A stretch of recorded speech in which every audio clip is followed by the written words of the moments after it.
the Russian had done all the work already. So No, the Russians were on the other side of Europe. God, learn your geography. We came from the west, they came from the east. Okay. Yeah. That's why Hitler moved his sort of bunker from oh no, I hear Berlin to oh, sorry, I was hearing East Prussia. myself. Yes, We are live, babes. Okay. The best way to start a podcast. Yes, that's how we always do. All right. Always in the middle of a sentence. Go ahead.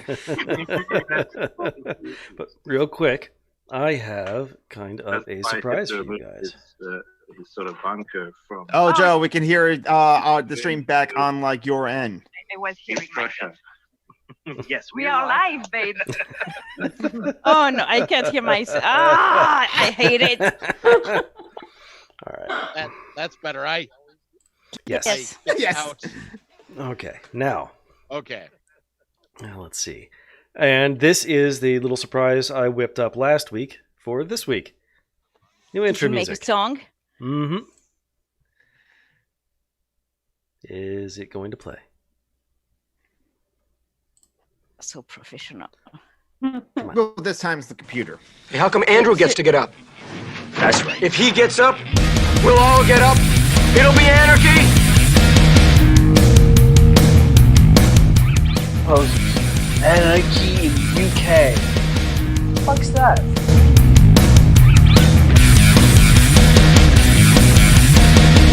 We're on the siege here. The whole city's gone mad. This is exactly what it wants. What? Anarchy in the UK.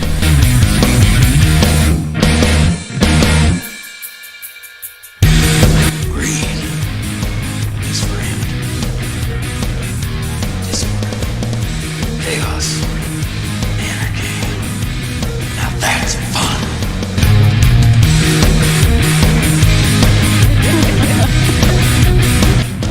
There was a trombone player, Wilfred Baker, was his name. He's the only jazz musician I can recall who was completely devoid of anarchism. Human sacrifice, dogs and cats living together, mass hysteria. Okay. Do you know how hard it is to find instrumental punk music? What the fuck was that?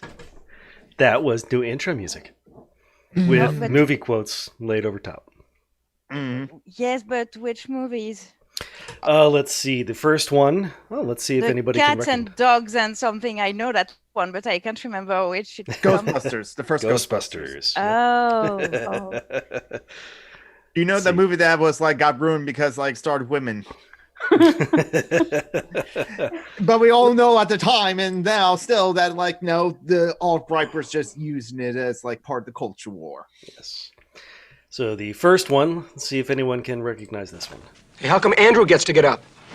That's right. If he gets up, Oh, you're still we'll not all sharing get up. audio, so if It'll you're be playing it- anarchy. Yeah. So you're the playing it- audience can hear it. The audience. Yes, the audience can. So the audience can guess absolutely, but Just we like do when not hear. when I kicked out my headphones and everyone could hear everybody else. All right, now let's Just try this log again. now. Let's see if y'all can figure out. Hey, how come Andrew gets to get up? That's right. If he gets up, we'll all get up. It'll be anarchy. No, it doesn't ring a bell to me. Give know you- if I've well, that's seen that. because you're super young. I recognized the voice, but The no, I character's don't- name is John Bender. Oh, is that from Breakfast Club? It is from the Breakfast Club. Oh yes. Oh, yes, I'm super young. That was I probably haven't seen that in so long. I never saw that. I almost saw the ending. Oh, that movie is so good, but I don't think you can appreciate it if you haven't seen it when you were a teenager. Mhm, That it makes is sense. That makes sense. Teen Angst, the film. Yeah. Very Don't 80s, you? very Good much at of that. its time. Yes. Well, I say that maybe you're still a teenager. Have I sat in like long, boring classes? I actually literally gave up on my on my chemistry class in high school, honestly, to the point where it's like the teacher knows I was going to fall asleep. Yeah, I know. I was like, Oh, John disagrees. hey, I hated school. Disapproves, sorry. Yes, disapproves. I hated school. I wasn't interested in learning, but I was forced to. And to the point where the teacher just had me just like run errands, like go to the cafeteria and get ice. But anyway, continuing on with the quotes. Should we say hi to everyone and introduce our guests? We could do that. Yeah. Okay. Hello, everyone. And we should invite Mithril in here, maybe. All right. Let's see. Oh, yeah. Over here on my left, we Do have... it, Jonathan. We have Joe. Say hi to the Hello. people, Joe. And then on my right, we have Jonathan. Hello there. And then down there, we have Julie. Hello, babes. And then right there, we have Eli. Hi. And then over there, we have some fuckhead.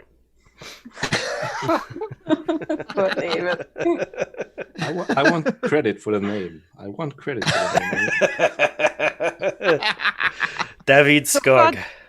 For those who don't know, in the live chat, Loki is David Skog. He's here with us. All right, now let's see if you guys can't figure out the second quote. Posers. Anarchy in UK. Fuck's that? That one's a little bit more obscure. Shoot. But you have no clue. It is set in Salt Lake City. That doesn't help. Oh, Orgasmo? No. The only shit Orgasmo I know was set in LA. Oh, that's right. But they come from Utah. Mm-hmm. Yes. This is set in Salt Lake City. They came from New York. It is about punks living in Salt Lake City. Mithri says Sid and Nancy. Nope. Like I said, it's a little bit more obscure. It is SLC punk. Yeah, no. Salt Lake City punk. Yeah. Punks who decided that they wanted to be super authentic punks, so they left New York because it was full of posers and went to Salt Lake City. Oh, God. It's a documentary or what? No, it's I've never actually seen it. I've seen bits and pieces one time, but I don't think it's actually all that great in terms of messaging for punk, because at the end the guy decides it's time for him to grow up and move back east and do what his dad always said he should do and go to law school and get a real job, become a poser. All right. Now, here comes the third quote. We're under siege here. The whole city's gone mad. This is exactly what he wants. What? Anarchy in the UK!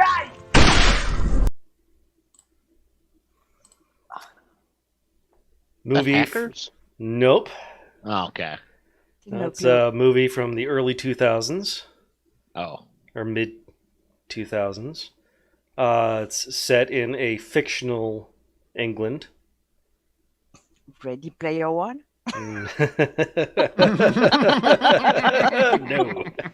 haven't seen that movie. Probably V for Vendetta. V for Vendetta, exactly right. I hate that movie. I'm really not a fan of any movie of the Wachowski sisters, actually. Oh, okay. I find them Wachowskis. cool, but not their movies. And no, I don't like The Matrix either. That's fair. I like them for the action. That's it. Well, I like the third one. No, you're off the podcast. I like the third one too, actually. I think Dan Olsen did it best, where it's just like this one half of the movie is excellent with the people inside the city of like Zion, but the rest of the movie with the two main cardboard cutout characters, yeah, the whole Christic metaphor is worn out. scene and Walnut. Yes. What? That last scene where he exploded into a cross was a Christ allegory? How about the fact that he gets crucified? All right. David is in the chat. He says taking a break to troll the chat.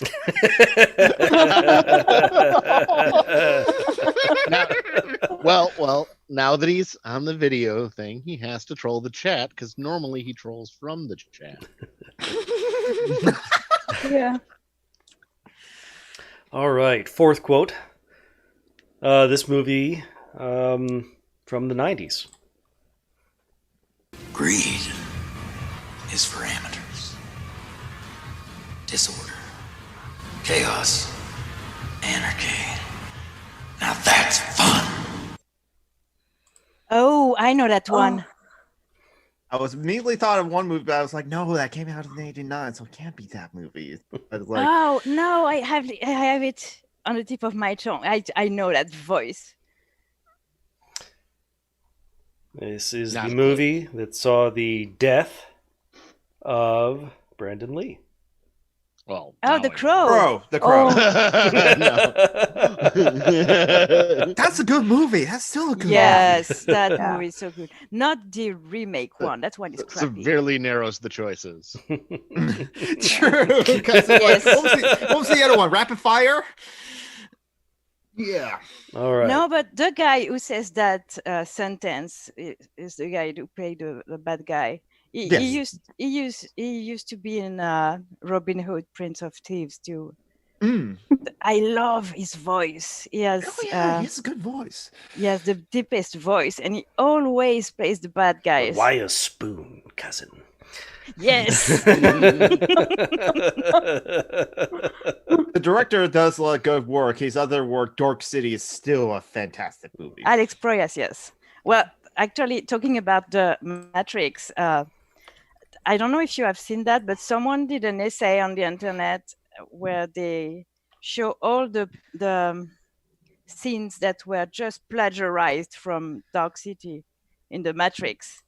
It's more than a couple. Yes, it's almost the entire first movie. The imagery is it's all stolen from Dark City. It's just ew. Yeah, actually, yeah. Now that you think about it, is there? That's it of the quotes, or there's one more? One last one. Oops. This one is second to last one, but you already got the final one was from Ghostbusters. Yes. So this one, I don't expect any of you to get. This movie is from 1990, based on a John le Carré novel. John who? There was John le Carré. Writes a lot of spy novels. Oh, Le Carré. Okay. there was a trombone player. Wilfred Baker was his name. He's the only jazz musician I can recall who was completely devoid of anarchist tendencies.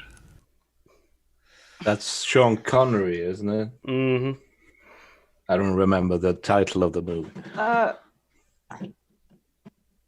If you could, no. Is it an action movie or? No, not an action movie. Well, might be an action movie. I've never actually seen this one either. It's not The Hunt for October, is it? No. Okay. I was going to say, because that did come out around that time. It did. And The Untouchables was 1987 anyway, so that wasn't that. Yeah, not The Untouchables. Yes, and in The Untouchables, John Connery really exaggerates his Scottish accent. Oh my God, I'm just imagining Sean Connery's character in The Untouchables musing about jazz musicians, and it is very funny. Yeah. No, this is from the movie The Russia House. I had to look it up on IMDb to find it. I have not even heard of that. Yep, none of us heard of us. Yeah, John I'm le actually Carré. a fan of Sean Connery, so John Le Carre, he really lost some of his appeal when the wall came down, because all of his novels were like Cold War spy novels, basically, at least up to that point. Right. And now we've got our Mancunian. my friend Mylene in the chat is saying, "Shut up, David." Hi, Mithril. Hello. Hello. Hello to Arthur, my gargoyle. Hello, Arthur. Hello. Hello, sweetheart. I don't have a cute. dog. I don't have a dog, so he has to do the job. You don't have a dog, so you got a gargoyle. Yeah. Why not? They're very similar. That's logic for you. Yeah, the Russia House, apparently this British author guy goes on a drunken bender with a bunch of friends in Russia and somehow gets plans for a Russian nuclear sub.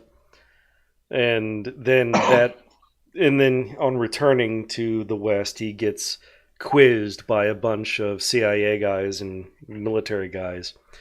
It's a very long scene. Mm-hmm. It's a very long scene of him just being the sort of effete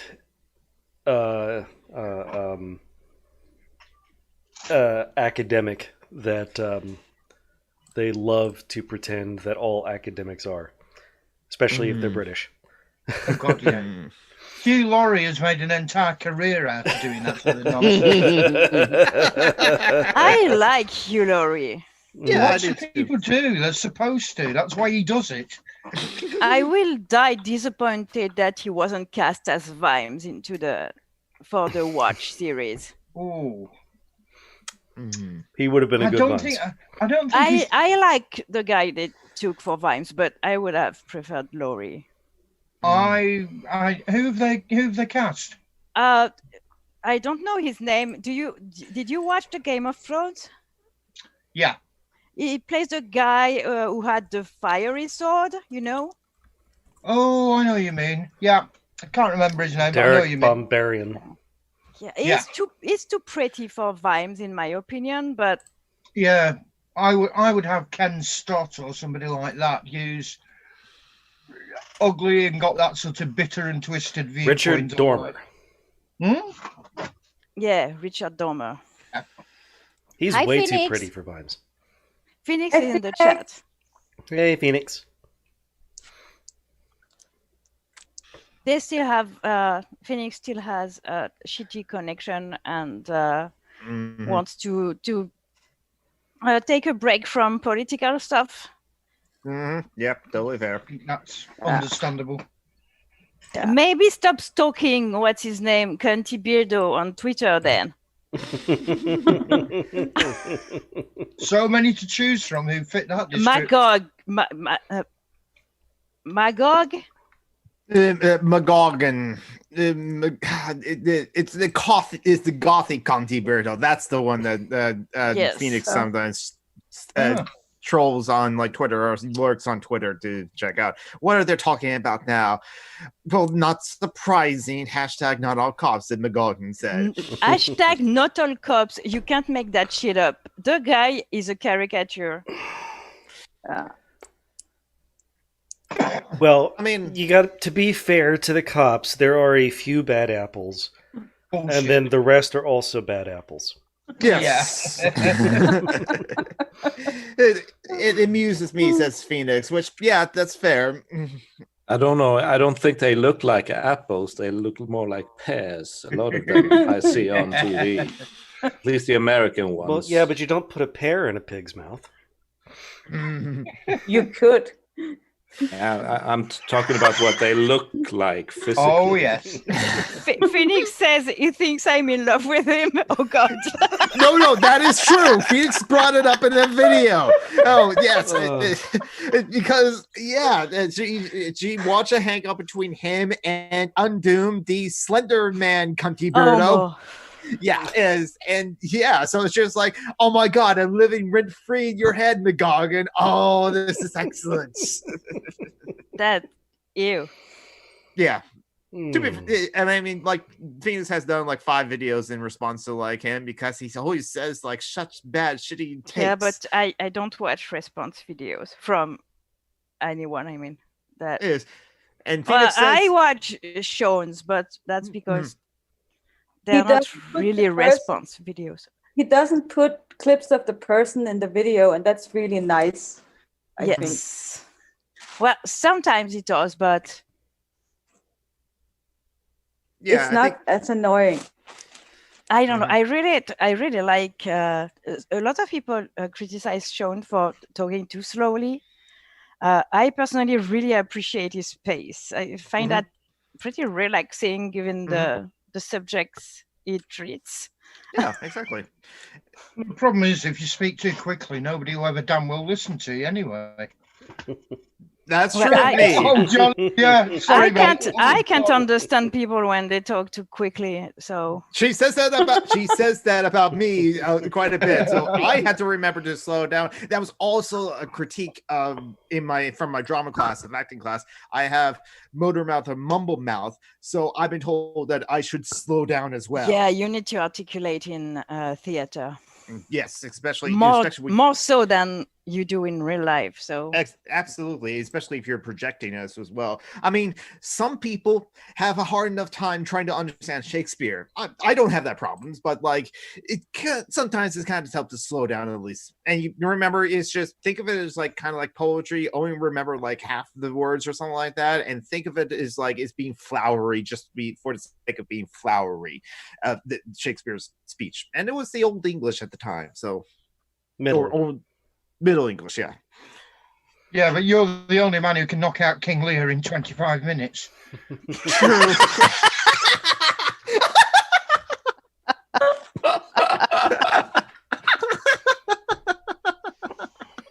Yep. Let's see how fast I can go through the St. Crispin Day speech.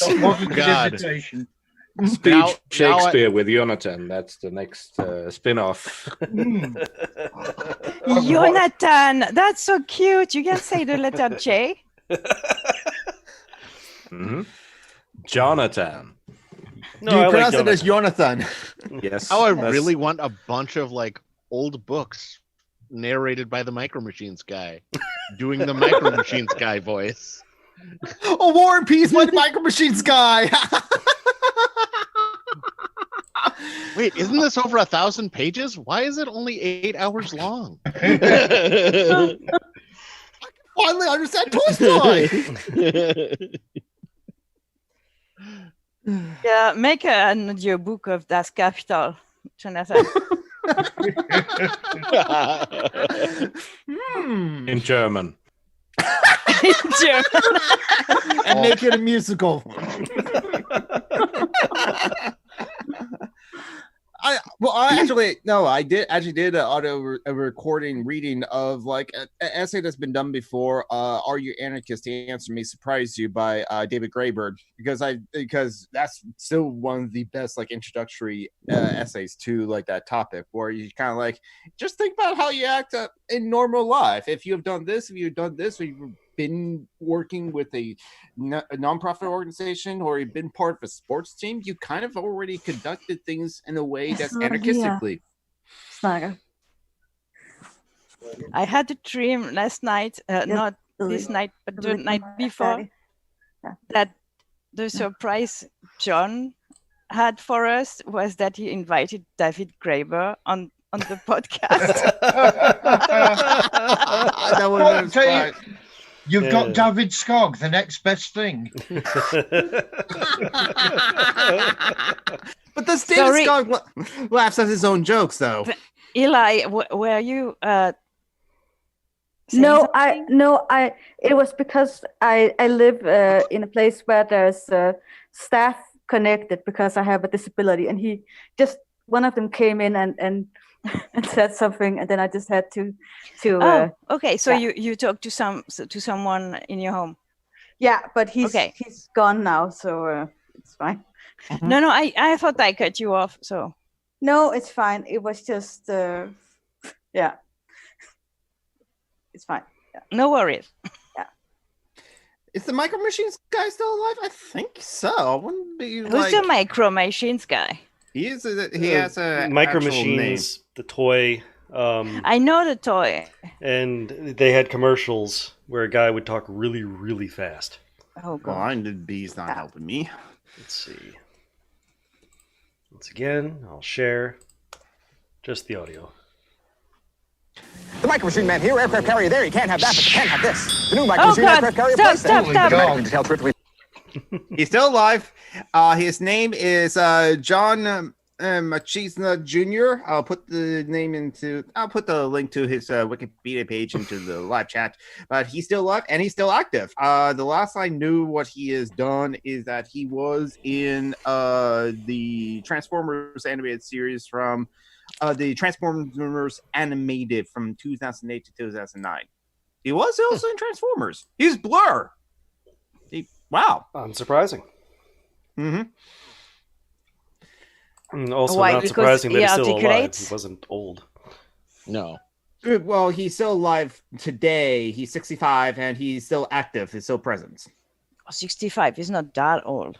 No, he's not that old. Just born in 1954. It's about as old as my dad. Shut up. I know. But I did give that's right. Father's Day is going to come up, so I have to give my dad another book. I already gave my dad Communism in the Bible. So, yeah, did he read it or not? I haven't talked to him yet. I read it though, since it was only 73 pages. I was figured, let me let you read this, and like, I'm interested in still keeping a copy for myself because it just lists a bunch of passages pointing to like examples of communism in the Bible, and I want to like. Nick's in the chat says at Taviskog sprays with water bottle. Yes.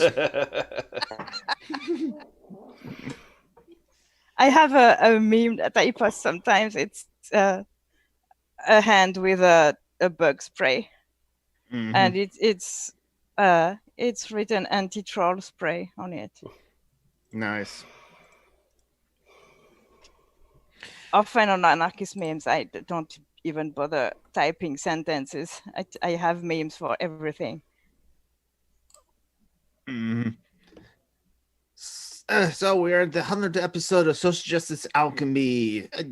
And John, did you mention that like Social Justice Alchemy would become something like this? No. with I was just screaming into the void. That's right. You would like prepare actually things to like talk about and just like put up there. Let's hope someone finds it. But then you're just like, I can't prepare this week. Migraines. Jonathan, want to come on my podcast? Sure. And that's it. More or less. Yeah. How many years ago was it when you started? 2? Something like that. Probably 2 years from now, actually. Yeah. If you do one each week, then it should be 2 years. Yeah. Yep. Or just under. Mm-hmm. Just under, yeah. When was Justice Alchemy number 32? Because that was my first one. 10 over 10 in calculus, David. I have my moments.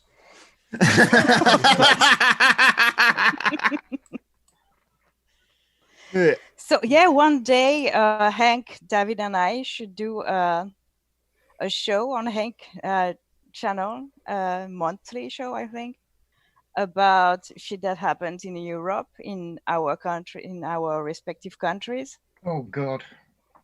Yeah. The French are on strike. The Germans are rioting. We don't have Germans in our respective countries, so I would talk about France, David would talk about Sweden, and Hank about Holland, the Netherlands. Sorry, the Netherlands. I think that would be a really good idea because sometimes I find myself getting stuck in all American politics, and then I forget what's happening in my own country. Yeah, same. I'm completely with you on that one. Yeah. So we've been talking about it for a while now, but I don't know. It'll probably be a bit more serious. Yeah. Maybe. But with you and me on the thing, I doubt it, but I can be serious when I want to. I can't. Well, yes, I can, but not talking politics. You always want. Go ahead, David. No, I was just going to say, yeah, the politics is too serious to take seriously. Yeah. Yes. I mean, especially with all the things that like happened in the world, like back in 2015, the Brexit vote happened, and the most Google search the next day in the UK was, "What is the EU?" or "What is Brexit?" I was like, "That's a funny Onion title from the Washington Post." Yeah, no, it's completely true, and we've been suffering from that level of stupidity ever since, I'm afraid. Mm-hmm. I blame Tony Blair for the state of things in the UK. I mean, white people. You're absolutely right, Leto. He has Americanized you. He was well, not just that, but he was supposed to be a Labour politician. Yeah, he was like Biden. He was a corporate. He was all about the corporates.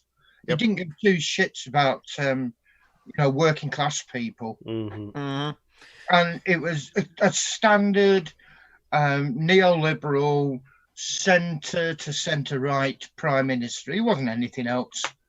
No, I mean he agreed to like fight with us in Iraq when like a lot of people was like, wait a minute, we were with you with Afghanistan, but why Iraq? War on terror. Well, there was the big thing about him being Bush's poodle in this country. He kind of was, though. Oh God, yeah, no, he was. No two ways about it.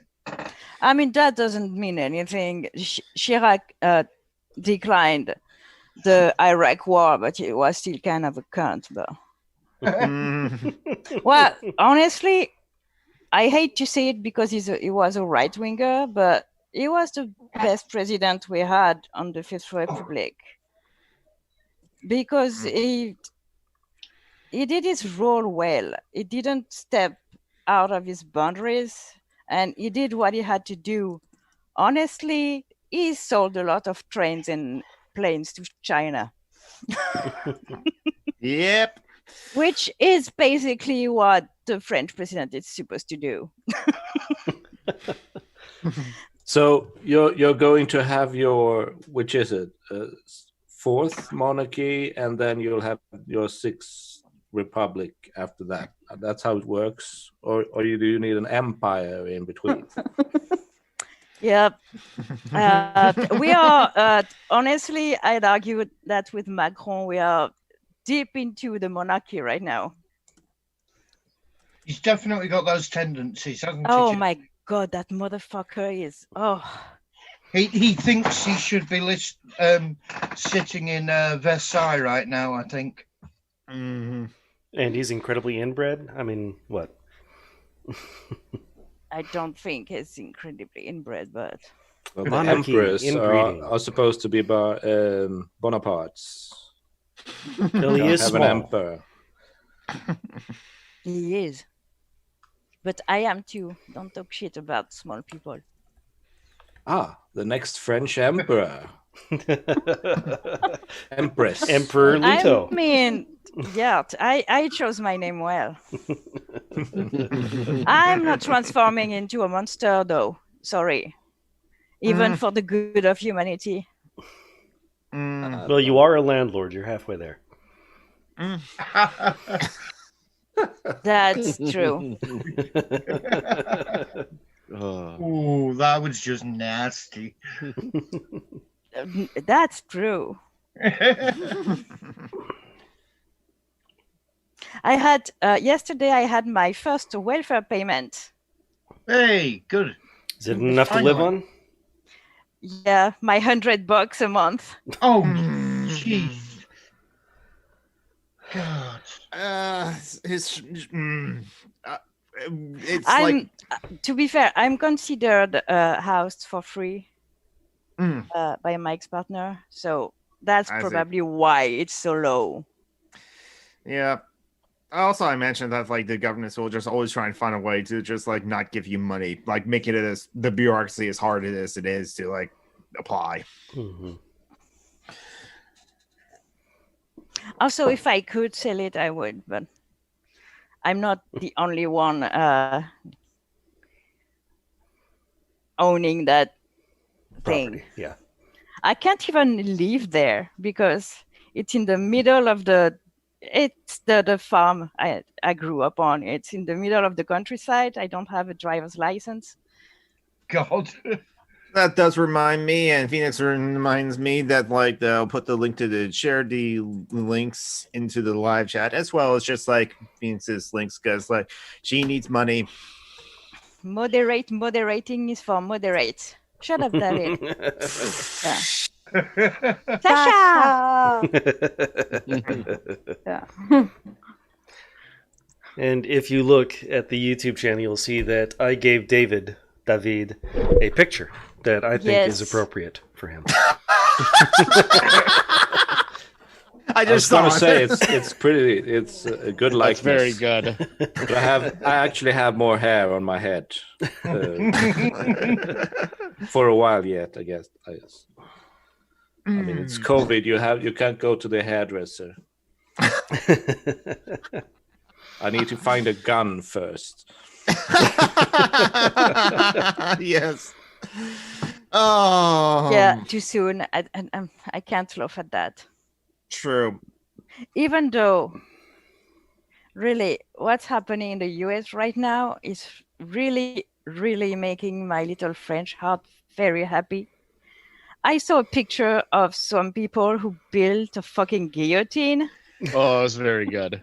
Yeah, I am so Detroit. happy. That's beautiful. Finally, the happened already Americans are getting off their asses and are rioting. That's beautiful. I'm sad that there are reasons for, but there have been reasons for a while now. So yeah, exactly. I'm happy. Yeah, you are finally going out there.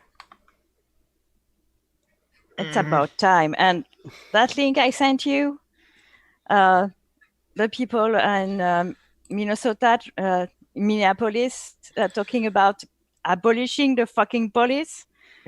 What? Yes. And yeah, that reminds me. It's just like because like the next Ask Away is going to be next week, and the last Ask Away, like I only gave like 1-2 sentences to like the idea of like what to replace the police force, community policing, and Steve was like, that sounds like a police force still, and I got a few other comments like that. It's just like, well, yes. Except they don't have the same power. Yeah, that's the point. And yet, Steve. That being said, in the US, anyways, you don't have to replace the police with anything.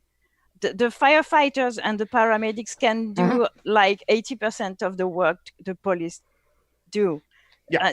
All you need is people to do detective work. Exactly. Investigators, or as I said in my question, investors. I didn't catch that. But the rest, honestly, de-escalation, firefighters will do that way better than cops can. Paramedics for the medical stuff. So you're saying we need to arm our firefighters? No. This is the US. We need to arm our firefighters. Well, what you need fight is fire with firepower. Inspector Gadget, not RoboCop. I know, Maylene, you hate me. That's now stuck in her head. That's the problem. That's a earworm, to be fair. Yeah. But that's one I can live with. It's childhood stuff, so. Yeah. It's been a long time since I've seen Inspector Gadget. And so I already talked about it last week, but I really want to shout out a channel. It's Bow of the Fifth Column. He's good. I've been binge watching his videos since last week, and he's amazing. He's amazing. He's way further left than I thought at first. Yeah, I was a bit surprised too. He actually knows what socialism is. Yes. But I think he's an actual anarchist, but he hides his power levels a lot. I don't think he's an anarchist. He is an anarchist. Don't use 4chan Nazi mean rhetoric, Jonathan. Fucking hiding power levels and shit. I just shared a link to both. You are Jonathan now. That's totally fair. Young Jonathan. Yo. You're making fun of the clear language of the I see how it is. I mean, all you bastardized versions of the pure language of the North. Shut up, David. You don't even have that much of an accent, actually. It's worse than it used to be because I'm out of practice. I used to meet Americans every day when I studied, and then I started hating my accent, so I reverted it to be a more, Swedish accent. So that you could sound more like the golden one? Oh, God. Oh my God. That wasn't the explicit goal, but... Isn't he from Norway? No, he lives in Ireland. A nationalist who loves his country so much he's somewhere else. Most of these Swedish YouTubers or whatever they are who are Nazis or Nazi adjacent are living abroad. Like Peter Sweden, I don't think he's even Swedish. He's Norwegian. Yes, he's Norwegian. That's why I thought the golden one was Norwegian. I was thinking about him. Yeah, it's really hard to keep them separate. I mean, Nazis all look the same. That's true, even when they don't. Oh, I understand what you did there, but that's true. Phoenix is saying Loki is lying on my onesie. That's what he does. And with David's name in Zoom, that's extremely confusing. I guess Loki's a much more common name. I wonder why. Loki's kind of a cunt. I'm talking about the mythology, not Marvel stuff. Okay, yeah. Another one in Marvel's kind of a dick too. Yes, but no, he's a trickster god. He's not. There's not really any great malignancy about him, except when it's kind of forced upon him. I tend to view Loki fairly sympathetically. The real Loki, not the bloody Marvel one, which is kind of a Nazi. I don't get why people. I get because Tom Hiddleston is cute and all that, but the character Loki is really not an endearing one. At least not in the MCU. That's the Marvel universe thing as well. You need an antagonist. So he's more evil in the Avengers. Yeah, I would say. And he does really sell the parts of him that are complicated.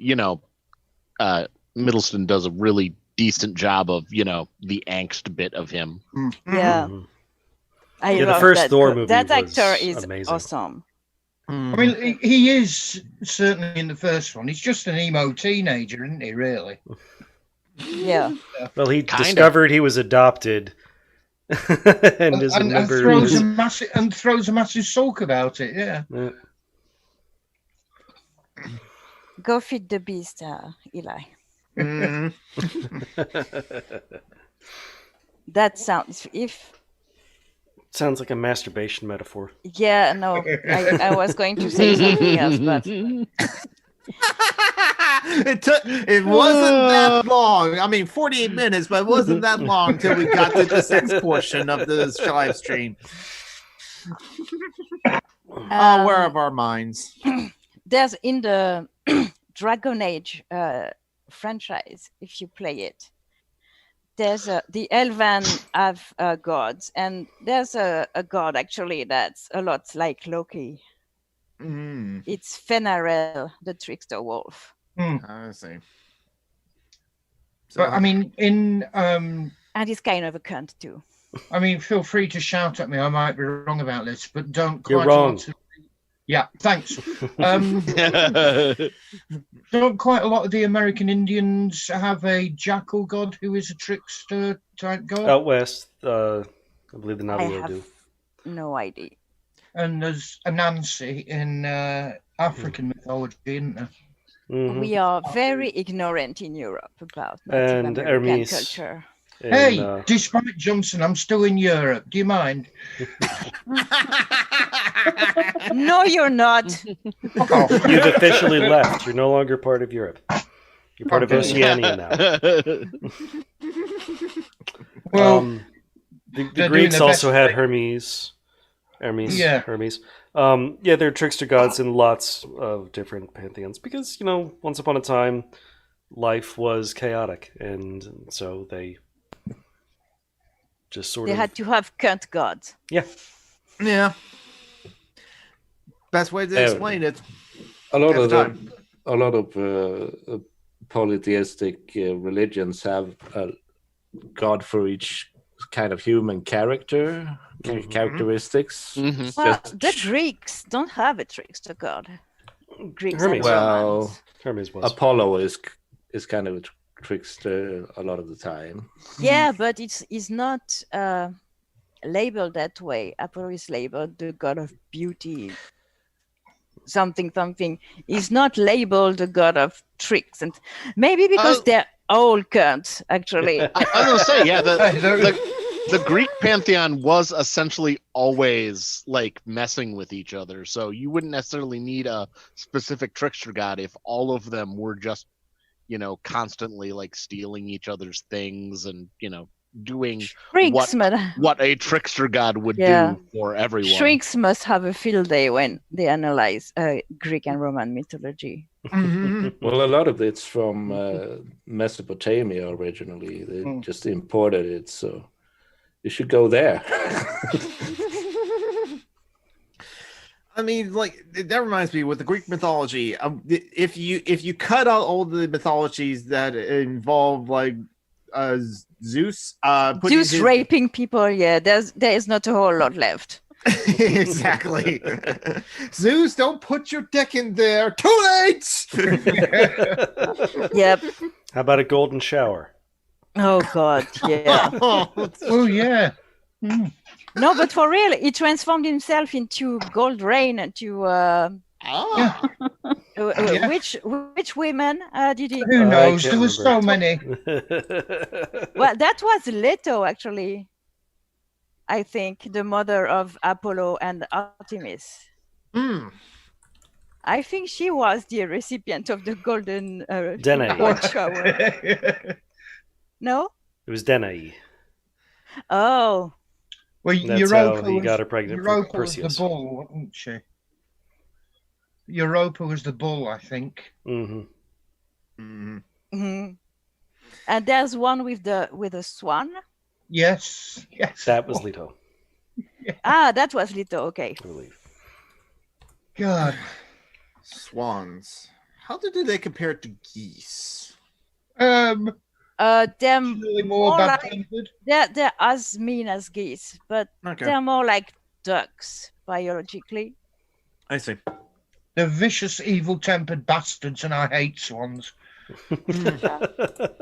Yeah, that like geese. That's right. As a fisherman, I am allowed to hate swans. They're pretty geese. Mostly. But are you allowed to eat them? No, we're not. The eternal question. Yeah, why do we eat geese and turkeys and ducks and all that, but not swans? Because they're white. In the UK, geese are white too. Yeah. This is part of the insanity of my country, right? In the UK, only the Queen can eat swans. Don't ask. I don't know. But is that actually true, or is not it? Just your country? Yeah. We don't eat swans in France, but like we eat about everything else. We eat fucking snails, but not swans. Okay. You eat horse. Maybe they don't taste very good. Maybe, I don't know. I'm not really a meat kind of girl. Yeah, that's fair. But then again, it's like, okay, correct me if I'm wrong, but like tea is just the boiled leaf juice of a plant that the rest of it is entirely poisonous and inedible for like humans. So how the hell did we discover tea? Desperation. Or curiosity. It's like who the hell first rolled up a joint and said, whoa, this is okay. I mean, realistically, probably trying to make medicine as that's medicine is essentially low doses of poison in almost all cases. Yeah, actually. Yeah, and tea is full of caffeine that's not distributed like coffee. It's a slower protest, less violent, quote unquote. So I don't know how they came to it, but I'm happy because I'm drinking about a liter of tea per day. So lightweight. If I drink more, I used to drink more, but if I drink more, I spend a day on the toilet. I'm a pisser. That I'm small. Okay, my bladder is tiny. No, so my mother had that too. It's even a tiny without bladder. tea, I spent my life in the toilet. I am peeing all day long. So with tea, it's I have to limit myself. Yeah. I drink 7 or 8 cups a day normally. What's your favorite kind? A cup is a quarter of a liter. Yeah. It's half a pint, Jonathan. Yeah. So when we get all these people saying, "Oh, you got to stay hydrated," I'm like, "Yeah, I am doing." Yeah, but if you pee all of what you're drinking, you're not really staying hydrated, are you? If you drink water, you're going to pee, aren't you? So not as much as when you drink tea, right. But yeah. Okay, I want to see the chemistry on that one because I'm not sure. I'm not sure that's. Oh, the tea is the other ingredients. Yeah. It's there's actual science on that. But I'm not trying to convince you to not drink tea. Drink tea by all means. Knock yourself out. I'm British. We have to drink tea. I know. Actually, I know a lot of Brits that don't like tea. I live in the Seattle area. I don't actually like the taste of coffee. I mean, I'll drink it. Yeah. David on the chat says you are watching Anarchist Human Biology Hour. Yep. Nice. Daughter's just come in to blag a fag off me. It's not my fault if tea makes one pee, okay? No, it is your fault. I'm going to start blaming you. Yeah. Right. Okay. The diuretic properties of caffeine are because of Lito Anor. No, it's caffeine. It's not caffeine. It's tea. Because coffee doesn't make you pee like that. No, coffee is also a diuretic. Yes, it's the caffeine. Caffeine stimulates the kidneys too. Yes, but in coffee you assimilate it quicker, so you don't spend your day peeing. If I finish one of these, I will be peeing quite a bit. Yeah, because it's assimilated like tea on a long period of time. The caffeine in tea is assimilated over 6 hours, while the caffeine in coffee is assimilated all at once. I'm sure there's a healthcare triage about this. It probably explains why my sleep patterns are so messed up, though. The quantities of tea I drink. Yeah, same. Too much caffeine. And I drink both too. I drink espressos and tea. So well, I during the quarantine, I almost drank no coffee during the quarantine because I hate the stuff you make at home. I want the true espressos. So You I had my friends first as well with the cafes too. I had my first one yesterday, actually. Or the day before. Can't remember. I even posted about it. That's how happy I was.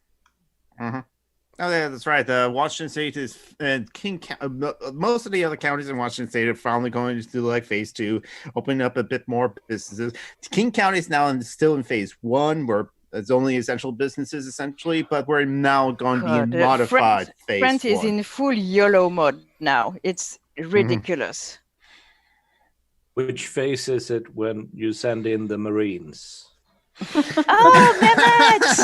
Mehmet! Hi, babe. Hello, lovelies. I'm waving like a stupid something. I don't have my camera on. Mehmet, it's of course like Mithra again, but you now are meeting Joe McClory, a great friend of ours who's cool and awesome, and like probably could be an anarchist, even if he doesn't call himself an anarchist, and that's totally fine. And Ellie, who's down below, and Loki the Trisker is, of course, David. So there'll be lots of fun with this one. And are you drinking? Yes. He was pouring himself a drink while you asked that. You know what? Did you ask me if I'm drinking? Just making sure that everything's all right. Because you're not, I'll be like, Mehmet, are you okay? I mean, there's something we should know about. Look, I wore my good shirt and all. Yeah, are you engaged or what? I'm not worried about that. Well, I needed a bath after the 10+ hours of conversation with my love interest about getting married and such. But yes, You said you were. I don't know yet.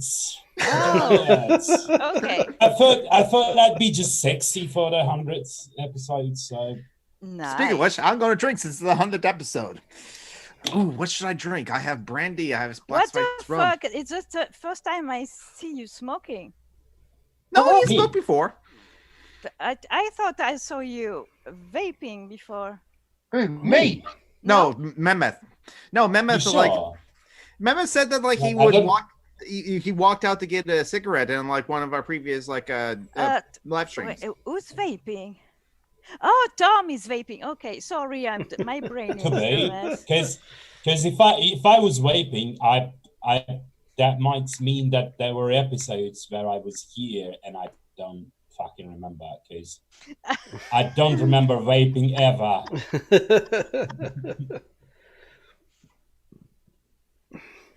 But I do smoke like a pack and a half a day. So yeah, that's what I was smoking before I stopped. Well, I used to smoke the one you roll yourself, you know. Yeah, I do that too. I'm just they were cheaper, and I'm at it. Yeah. And I'm you want it to be like Nobby Knobs. Yeah.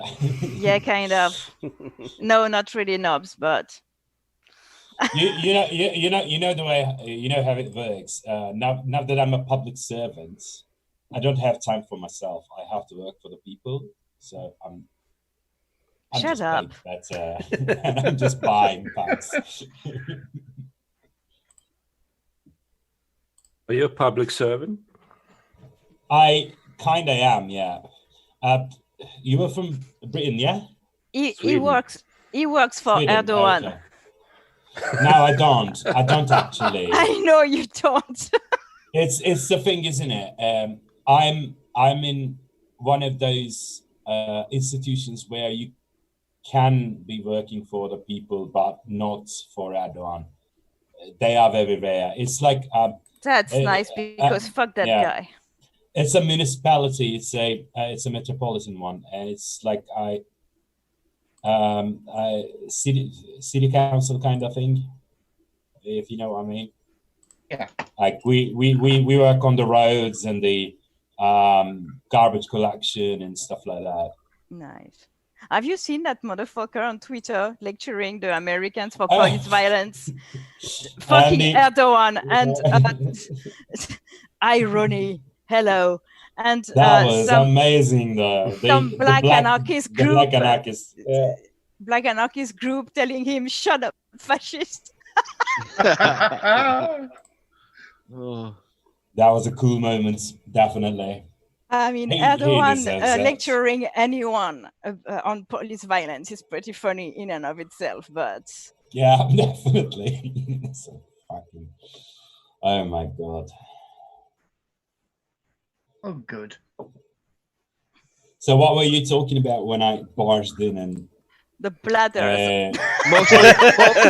Mostly about the diuretic effects of caffeine. And how they tend to be different based on what drink they are in. Basically, I was bitching because I'm tiny and I have a small bladder and I can't drink as much tea as I'd want, because if I do, I spend my day on the toilet. Was Tony Soprano ever quoted for the coffee's effect on the... Who? Geek is having fun. Tony Soprano. There is this thing. Who's that? He's a fictional character. The main character of the HBO show The Sopranos, the mafia show. Yeah, The Sopranos. And mafia show. Okay. There is this scene where he's like, "Oh, I like this new coffee. It just gets my bowels running straight away." You know, that's how you understand good coffee. It's like that's my mantra. This is good coffee because I need to go, you know. Yeah, basically. Yeah. I mean, why else do you drink coffee? Not for the taste, that's for sure. The thing is nasty. Well, some people like the taste of coffee, but I really don't. Yeah, I really don't either. It's a pick-me-up too, as well. Which is weird because I love the smell. Mm-hmm. Smells great. Taste it.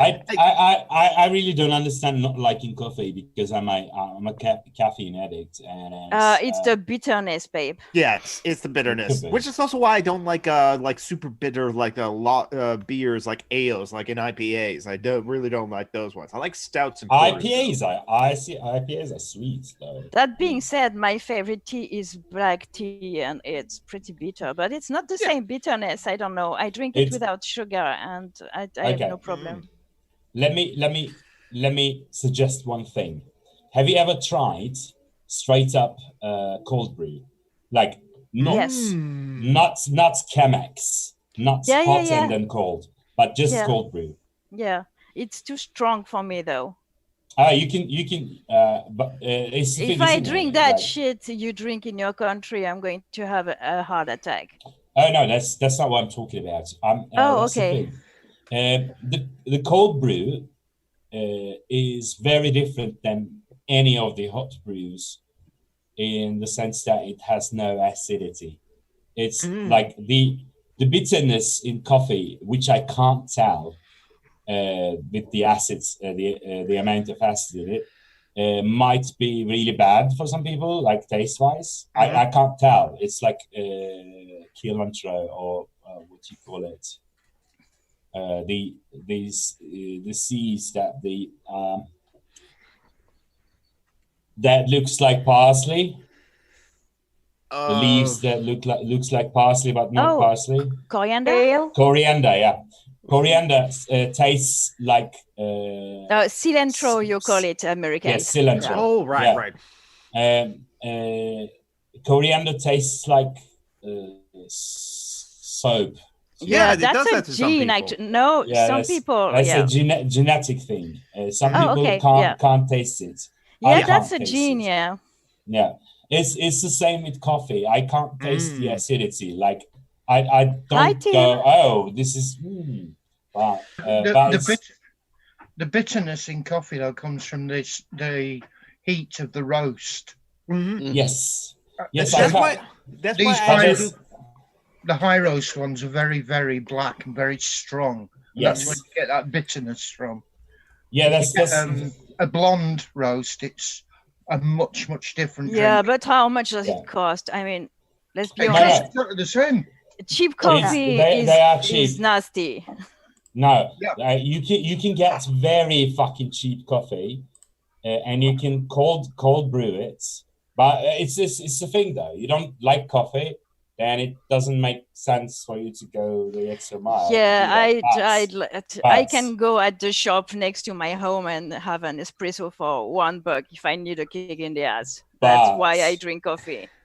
But I will send you a recipe of my own. Yeah, I'm not going to do it, babe.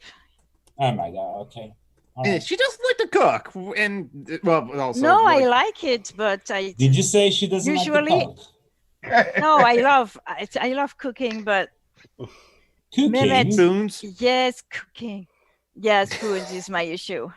Yeah, spoons. I have to remember. Oh. Mehmet thought that you said I didn't like the cock. which is fair too, to be honest. I mean, well, it depends who's, I guess, but isn't that the symbol of France? Shut up, David. With the what is though. With the extra bits that are very kinky. The aircuts. The barbs. Barbed penis. Yeah, very kinky. Yeah, very phallic. Fun fact: Gustave Eiffel invented. How do you call that in English? No. Vibrator. No, the thing to keep your stockings from falling down. The super sexy lingerie. Garters. Yeah. Oh. And the Eiffel Tower is the legs of the Eiffel Towers are supposed to be that. Are supposed to represent the the arch with the legs of the Eiffel Tower and how it goes very thin as it goes up. Mm-hmm. It's supposed to be a very stylized representation of a woman's hips. That kind of explains a lot of things. With the garter belt on. And the guy managed to make a representation of women's hips ugly. It's amazing. It's definitely, I mean, like, you asked me what like, if I was an architect of renown, and you'd ask me what you'd like to try and make really fucking ugly, I'd go with a penis or I don't know, balls, because you don't have to go ugly. Try that hard. Those are already those are already like borderline ugly. Don't get me wrong, I like balls and penises. Yeah, we know you. No, they aren't the most aesthetic things. There are no boobs. Women's hips, boobs. Fuck, I love boobs though. Yes. Hey, everyone else. Fuck, I love boobs though. Hey, everyone else, weigh in on your favorite body part in anatomies. I think, like, we heard from Mithril before, the face, which is like the top butt, as it were. So Joe McClory, yes. Can't even. I don't like faces. I'm not so sure about that. Oh, shit.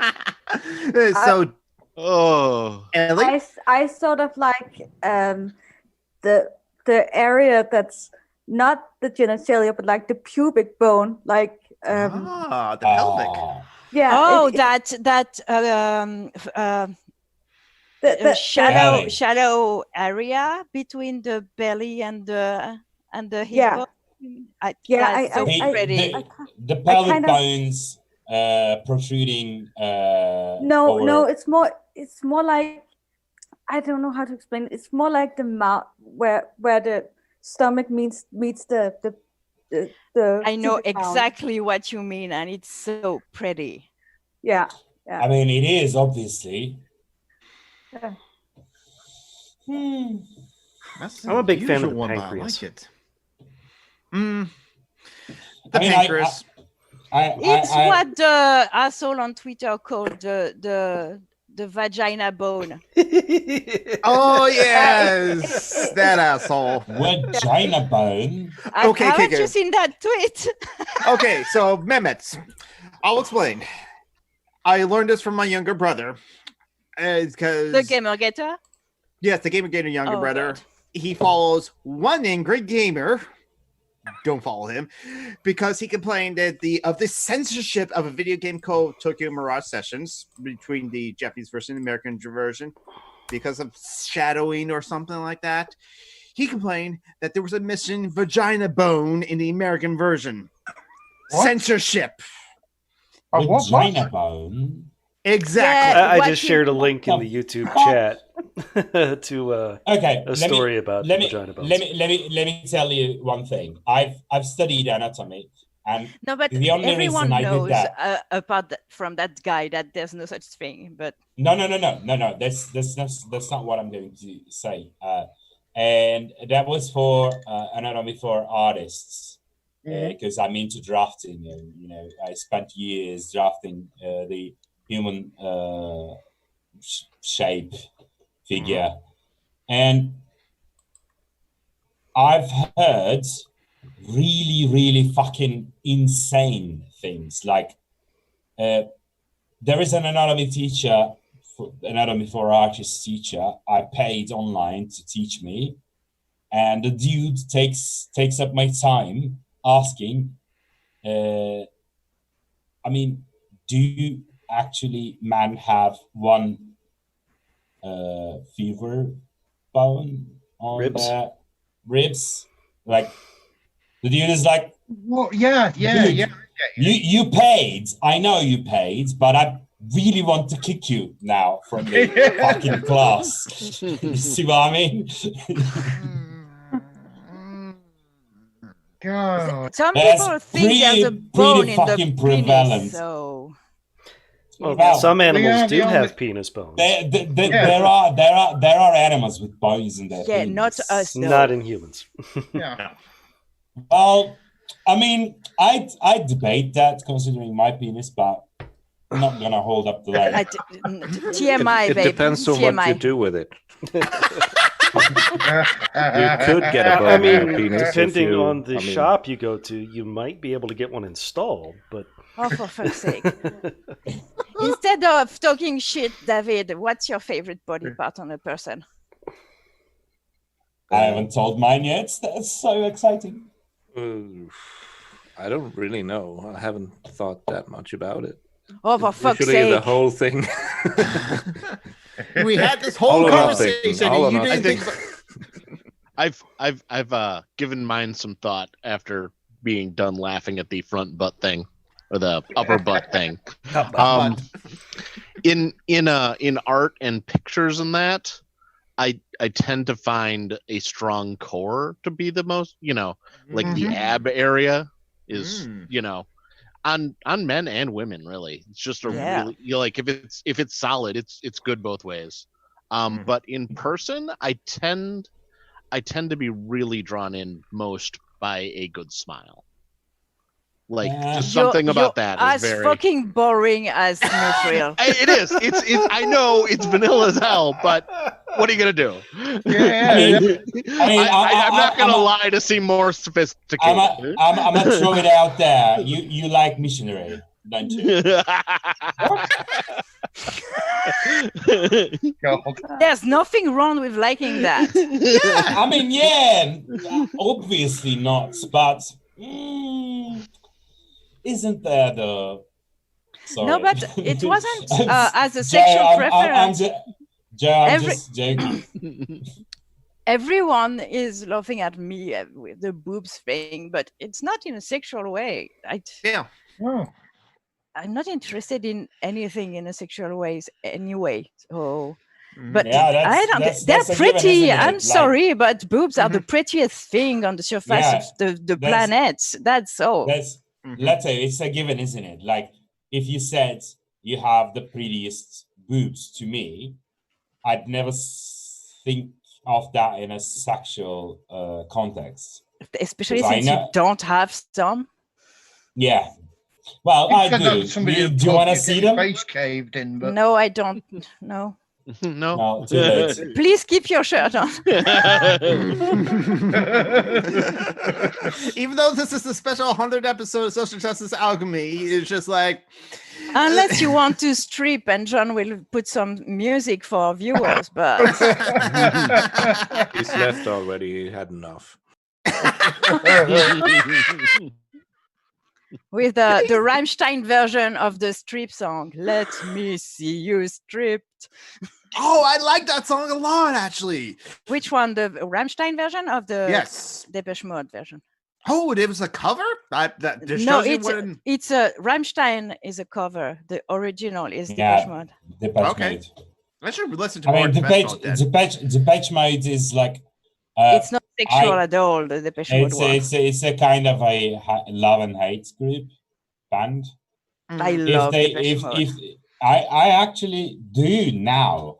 The problem is when they were out, I had no reference to like them, if that makes sense. Well, they were they were like the first cold wave bands that they were fucking way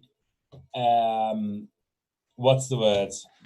Not away, ahead of their times. Oh, okay.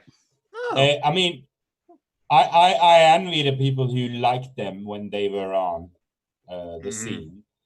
I did, but I was a child, so. Now I like them, but when they were big, I was like, that's not fucking rock. What the fuck? Well, no, it was not though. It was until Violator. It wasn't. It's not rock, but it's pretty fucking heavy, to be honest. Oh yes, it's quite heavy. It's cold wave. It's English folk music. Really? Oh, David, I love you for just the random trolls. English folk music. I mean, I would say the druidic chants would be the English. Mylene is arguing with me on the. Are we talking about United Kingdom the music genre in the chat? I'd say The Cure is goth and Depeche Mode is cold wave, but you know, she says Depeche Mode is new wave, is not cold wave. The Cure is cold wave. No, Depeche Mode were new wave. To me, Depeche Mode is cold wave and The Cure is gothic, but you know, who cares? I like both either way. I mean, cold wave is a subsection of new wave anyway. So when I was a lot younger, and they were new on the scene in the early 80s, mid 80s, they were all lumped together under alternative. Really? There wasn't the new wave appellation yet? There wasn't that sort of separation. Shut up, Mehmet. You don't know. You were a child too. Because there was. You were a child too in the 80s. When? Shut up. I mean, you could go from. In the 80s? Yes. I lost my fucking virginity in the 80s. Shut up. You were I was 13. You were born in what? 78? 77? Yes. I'm sorry, but you were a child in the 80s. I don't know. I lost my virginity though. You could go from, say, Depeche Mode or the House Martins right across to the Cult and the Cure and people like that, and it was all within what we called the alternative music scene back then, because that happened in the 90s as well. True, that's grunge was part of the alternative movement in the 90s, early 90s as well. So, but it wasn't sort of sliced down into little bits like it is now, you know. And there was a lot of bands that blurred genres. Yeah, oh God, it's the thing, isn't it? Like people always, people never ask what's, alternative to what? Yeah. Exactly. Well, it was alternative to pop. It was an alternative it. To commercially produced pop music. Yeah, pop. Yes, so it was it's anything that wasn't pop. Yeah, pretty much. It was in the 90s as well, but in the 90s, it had a kind of a different meaning. Like, it was alternative rock. There was new metal, yeah. There was a mainstream accepted rock. Yes. By then. Not Yes. in the 80s, but in the 90s. So the alternative rock was like, I mean, these are other bands you might like. And it was the brilliant way people, I mean, changed the scene, in my opinion, that the alternatives became the fucking mainstream. Yes, they did. There was a time in the 90s when pop or heavy metal or rock were all fucking trash. No one really interested in them. Like fucking Nirvana changed the fucking world. Yeah. I will love Nirvana till the day I die. Everything they did. Yes, the same with me. And fucking Smashing Pumpkins. No Even though I like them now. Hole more than Nirvana, but it's because female fronted. What was their name? The one with the bee and the girl dancing in the bee. Blind Melon. Blind Melon, yeah. I mean, no one remembers them now. Billet with butterfly wings. That's I like Good Charlotte. Super. Yes, fucking amazing. But it's the thing, isn't it? Like, I would have died for them in the 90s. Rat in a cage. I love but that those songs. No one remembers them. Those because songs are still relevant today. It's true. Amazing. Yeah. Blind. Yeah. Do you like what we were saying? Remember, Blind Melon was like the new pop, and no one remembers them except for that one hit of like, oh man, what's the time of the song? I have no idea who they are, and I was. Blind Melon was a one-hit wonder. You do actually. You fucking do. I know a lot of one-hit you know wonders. that one song if you could think of it. Caught in the Rain. Watch the puddles gathered rain. It's like. I really liked. You need the melody. You need the melody. Yeah, but he's completely tone deaf, so he's unable to produce a melody to save his life. True, very true. Give us a link. And I'm not saying that to be mean. He can't. I acknowledge that. No Rain. The song's called No Rain. Oh God, yeah. I have no clue. Maybe it didn't hit France. I don't know. Probably. I'll put the link to the official music video into the live chat. But I think that with Blind Melon, they could have gone further. But I think that why they became a one-hit wonder was because I think the founding member passed away tragically. So it was that kind of thing. Yes, I do recognize this song. I'm listening to it right now and. I mean, it's impossible that you don't recognize this song. No, I don't know it. Yeah, it's really possible. The imagery looks a lot like the music video for Black Hole Sun. Oh, I heard this song. Mm-hmm. And no, I've talked about the Black Hole Sun, and I think about Chris Cornell, and I'm sad. Yeah. This is so nice. Content ID. That's why I'm stopping. I don't know it. John Brockman was sharing his computer audio and playing the opening to No Rain by Blind Melon. And if Leto's not familiar with it, Leto's not familiar with it. Maybe I just forgot though. But it's possible. Between my teenage year and my sober years, I did LSD, so you know. No, there's that. It's one of those things, isn't it? Like between 1994 and 2004, I missed so many fucking bands. Like I have no idea. Like a couple of days ago, someone told me about a band, and I was like, I think I know them from somewhere. And I'm not talking about I know the band. I'm like I know the singer. I know them from somewhere, and we talked about it, and then I realized I dated the woman. Oh God. For 3 years, And I had no fucking idea because I was all the fucking time drunk. I mean, also you're a metalhead, and we have a tendency to be pretty close-minded. Yeah, I was like that in high school as well. Yeah. That's the thing, though. I actually broke that pretty early. I didn't talk about it. I stopped listening to rock metal when I was about 14 or 15 because it was about the time Motley Crue and people like that started coming out, and I was just like, this is garbage. This is yes. And it was just like, this is fucking awful, and I'm going to go and listen to something else instead. So I mean, that's not my I like hair metal, though. To be honest, Yeah, I like hair metal as well, but it's the thing, isn't it? Put some sugar on me. Put some sugar on me. Fooling. I like that song a lot. That was on. I love that. Stephen, I love the metal scene from the 70s to 80s to even 2000s. It's a thing. I'm a metalhead.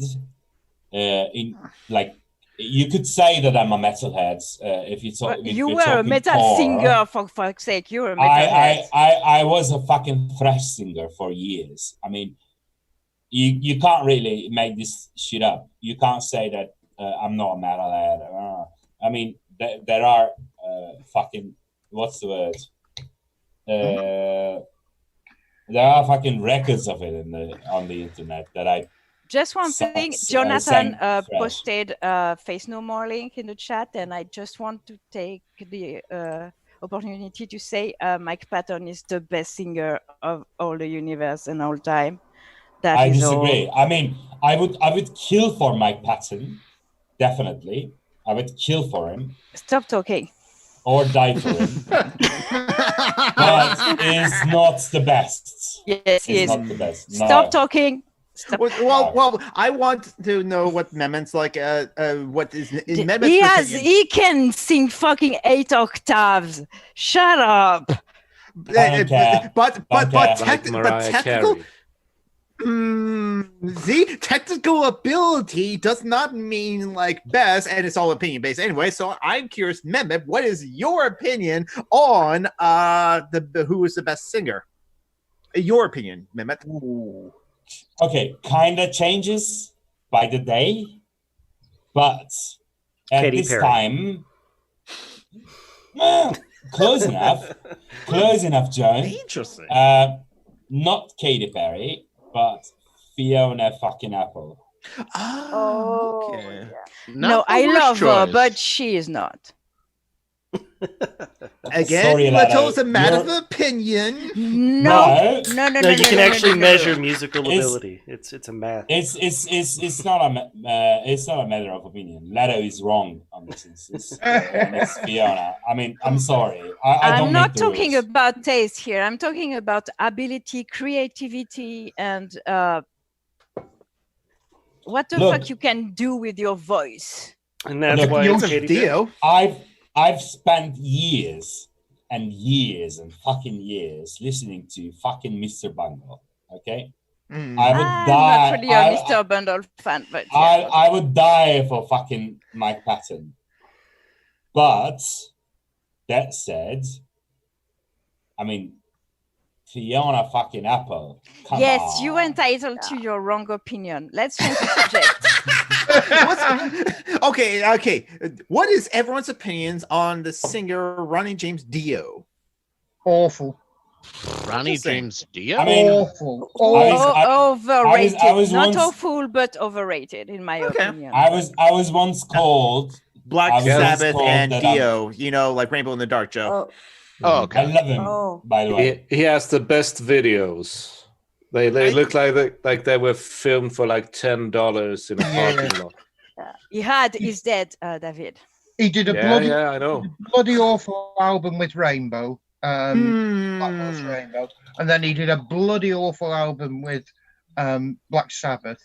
And that should have that should have been a good album because some of the tracks on there were absolutely brilliant.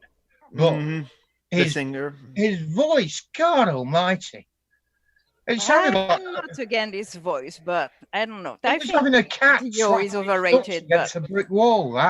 that's definitely a matter of taste in that instance. But. Is anyone else familiar with Kate Miller-Heidke?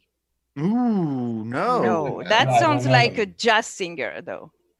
No. She is opera singer and a pop singer out of Australia, and I love her voice. She did like Caught in the Crowd. I think yeah, that's the one. Caught in the Crowd. Yes. Last Day on Earth. Yes. Ride This Feeling. She did a cover of like actually one of like Britney Spears songs, but like it did it with like opera-ness in it. It's like no, she's actually really good. I think Nash from Dead Air Radio actually like. That's who put me onto her. But yeah, Jonathan, I really love her voice. Mylene says she prefers Bruce Dickinson over Dio. No, that's totally fine. I think Bruce Dickinson is an awesome singer too. Yeah. And Mylene has impeccable. Awesome singer too. What the fuck are you talking about? Dude? Bruce Dickinson from like Iron Maiden. Awesome singer too. Paul Diano. Paul Diano. No. Hold up there. Paul Diano is a good singer. Yeah. Dio is a good singer. Bruce Dickinson is a fucking god. Okay. He kind of is. I'm allowed to have my wrong opinions. If you only knew how many times I've had this discussion. All metalheads ever have this discussion. Yeah, that's true. Everyone agrees that the guy who replaced Dickinson is the worst one, Bailey. He was. Bailey is a really, really fucking good vocalist. Yeah, but not in Iron Maiden. No, not in Iron Maiden. That's how it is. I'm not an Iron Maiden person, but you know. My favorite male singer. How dare you? Probably be. How dare you? I don't like the kind of singing of heavy metal. I used to love it when I was a teenager. I like heavier stuff now. How dare you? And mostly I like female-fronted bands. So whatever. But the Mongolian throat singing of the Who are awesome. David, do not make a pun. I make a pun. That's my joke. I'm pretty sure their name is a pun. If it's not, they should be educated. No, it's not that's the pun. British band that was the pun. It means human in Mongolian. But they can't be unaware there's a band named The Who. Why not? In a similar They're Mongolian. genre to theirs. They are Mongolians. Maybe British 60s British hegemony haven't touched them, given there was a pretty hard communism there at the time. True.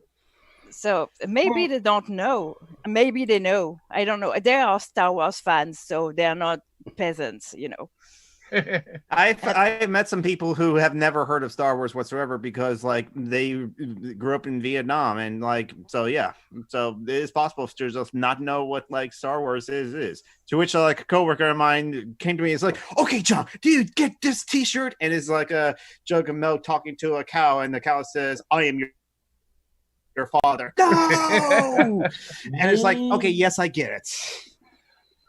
But anyway, there used to be a. Sorry about that. Yes. Sorry, that's not the word I was looking for. It's the one that came directly to my mind. Peasants. That's not what I was. There used to be a radio show. But from now on, anytime somebody has an opinion I disagree with, I'm just going to start calling them peasants. Yeah. That's not what I was saying. What's the proper? No, you're an elitist. We get it. You're a leftist academic. In French, we say plouc, but I don't know how to translate it in Sans English. gueulon. It's slang for peasants. I don't know. Yeah, kind of peasants, but it's serfs? very. Yeah, it's very derogatory. It's people from the countryside that don't know anything and don't have culture, and that's rednecks, basically. Hicks. Yes, Hicks. Pumpkins. This sounds very petit bourgeois. It's a pretty classist insult. Most of my ancestors were peasants. Yes, my grandma was a peasant, so you know. I grew up on a farm. I guess I can make fun of fucking Hicks. I know some peasants. My friend, I have peasant friends. But I come from only the finest hillbilly stuff. What I'm trying to get at is Steven was fucking trying to say something before you barged in with your peasant. Steven, please go on. Fucking pluk. No, I'm going to insert French insults in my phrases. It's gotten that bad already. Steven, what are you about to say? Mithra, what were you about to say?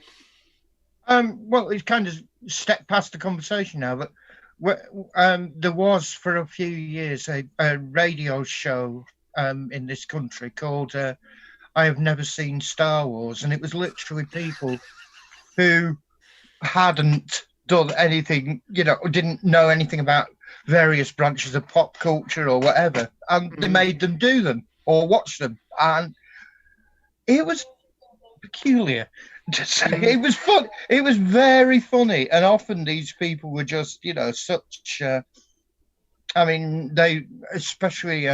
There's a Tory MP, or she used to be an MP, called Anne Widdecombe, who is ghastly. She is just. She's never done anything. Oh, she's awful. She's just a hideous human being, generally. And she had genuinely never seen Star Wars, and they made her sit and watch it, and she just said, I just turned it off because I didn't find it all. And Widdecombe, she has the best voice. Oh God, she's a horror. I generally don't believe in hell, but I do think she probably came out of there. Who is she? MP? Yes, a Tory MP. Widdecombe. Yeah, she used to be a Tory MP, and then last year she joined the Brexit Party to become a Brexit MEP. So UKIP. So she could go and sit in the the Brexit Party is not the same thing as UKIP.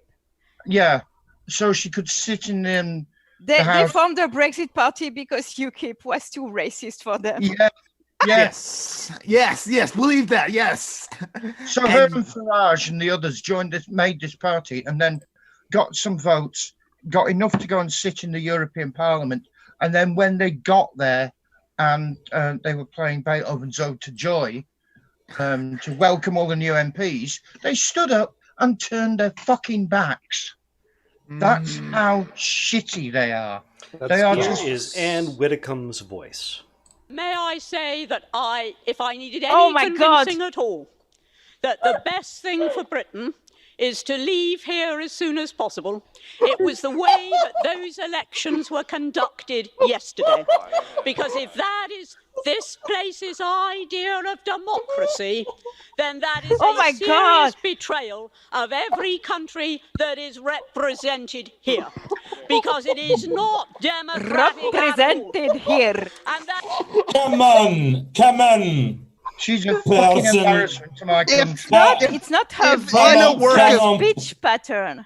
If in a work of fiction you cast somebody to play a stuck-up British person and you went with that voice, people would think you needed to tone it down. Yeah.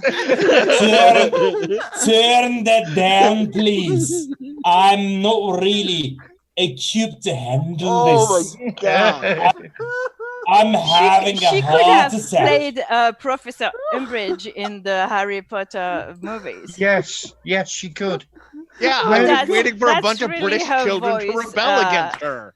Well, as I said, she sounds like Terry Jones doing an old woman. Yeah. Titans. Oh my God. And Tim, I'm pretty sure she's not Scottish.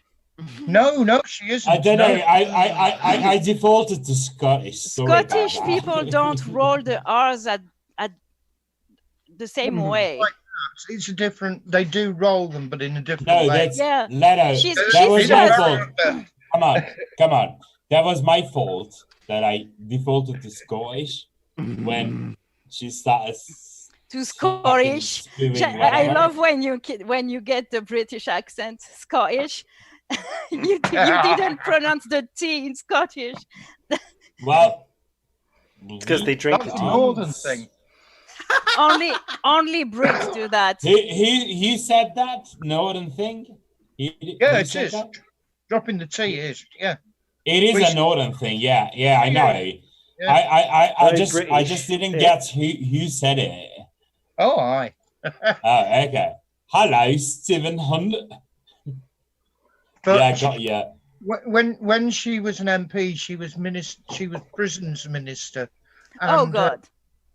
She was the one who decided that women prisoners who went into labour, if they were pregnant, had to still be handcuffed to the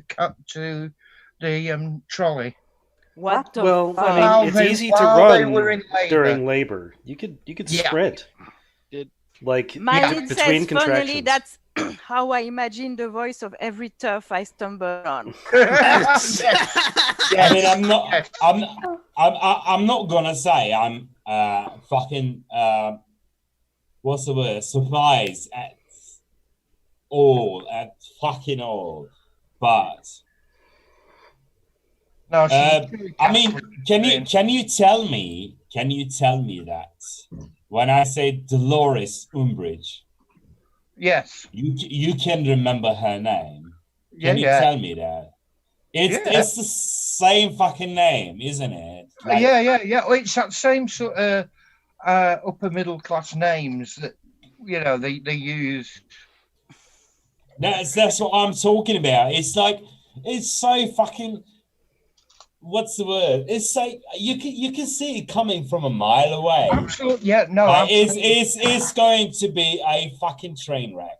Yeah. Tell from the name. Also reminds me of the what do you call it? The lady that was drawing the names from the Hunger Games movies had a voice a lot like that too. Yes. I don't know that character's name though. Never watched those movies. Effie, yeah. But the thing is, actually, Effie becomes a collaborator later on. Yeah. The other way around. Like it was never going to happen with Widdicombe, I can promise you. Yeah. Widdicombe is not going to be a collaborator. Yeah, she's with the Vichy. She's Oh yes, definitely.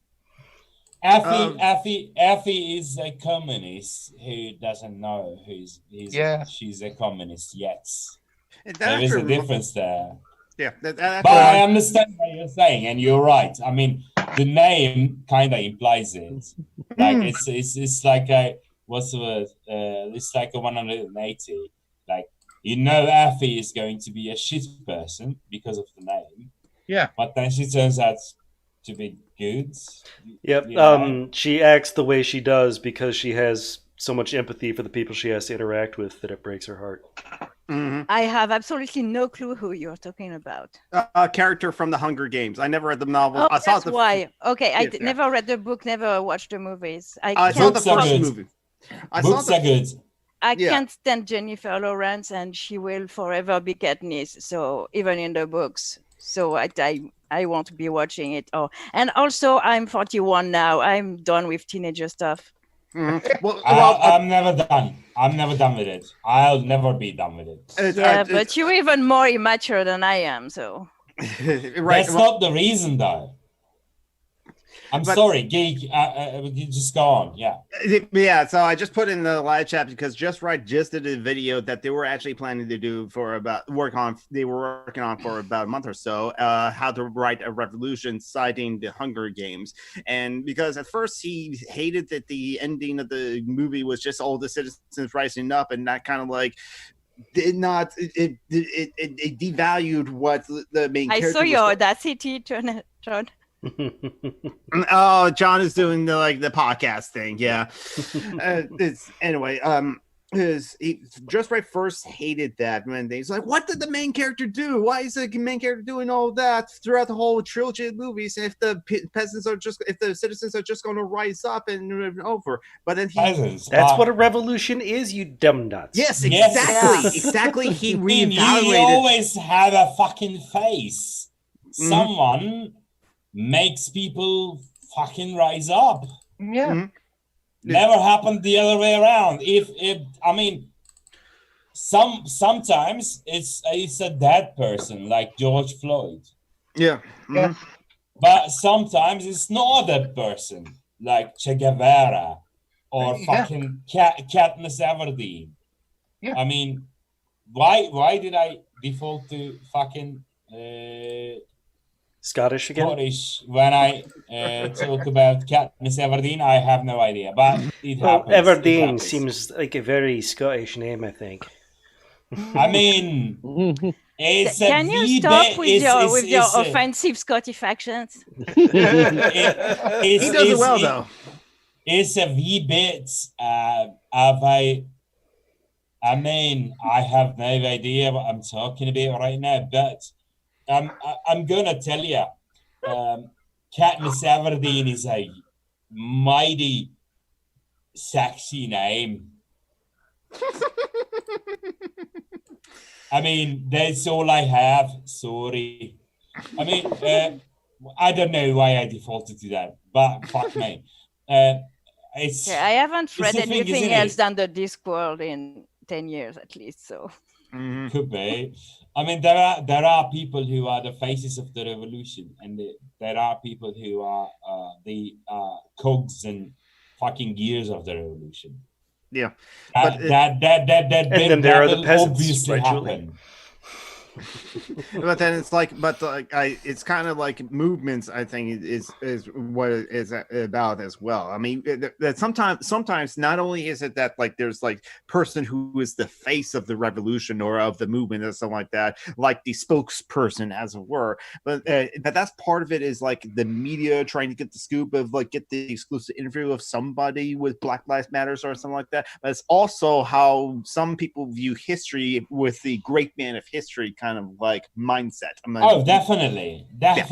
I mean, I'm not saying that faces of the revolution have more to do than anything else. I'm not saying that. Exactly. It's always it's easy to pick up. You see what I mean? Yeah. It's easy to just grab it and understand what's going on.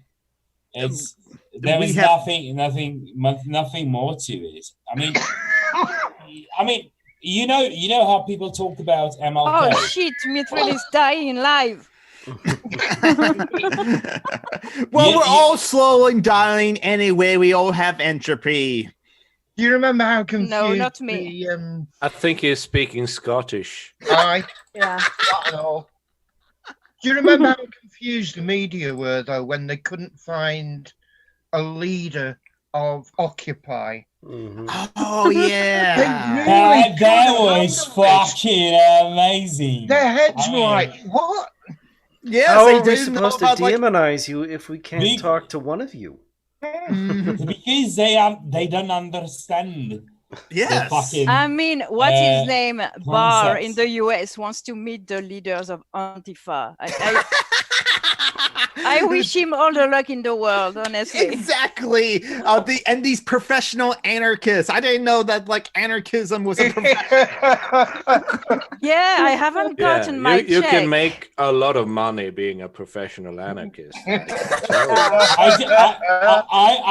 fucking do too. I mean, I sold a lot of TVs, but it's the thing, isn't it? I don't get a paycheck. But that's it's kind of freelance work. Yes, I would like to meet the leader of the people who don't like tomatoes.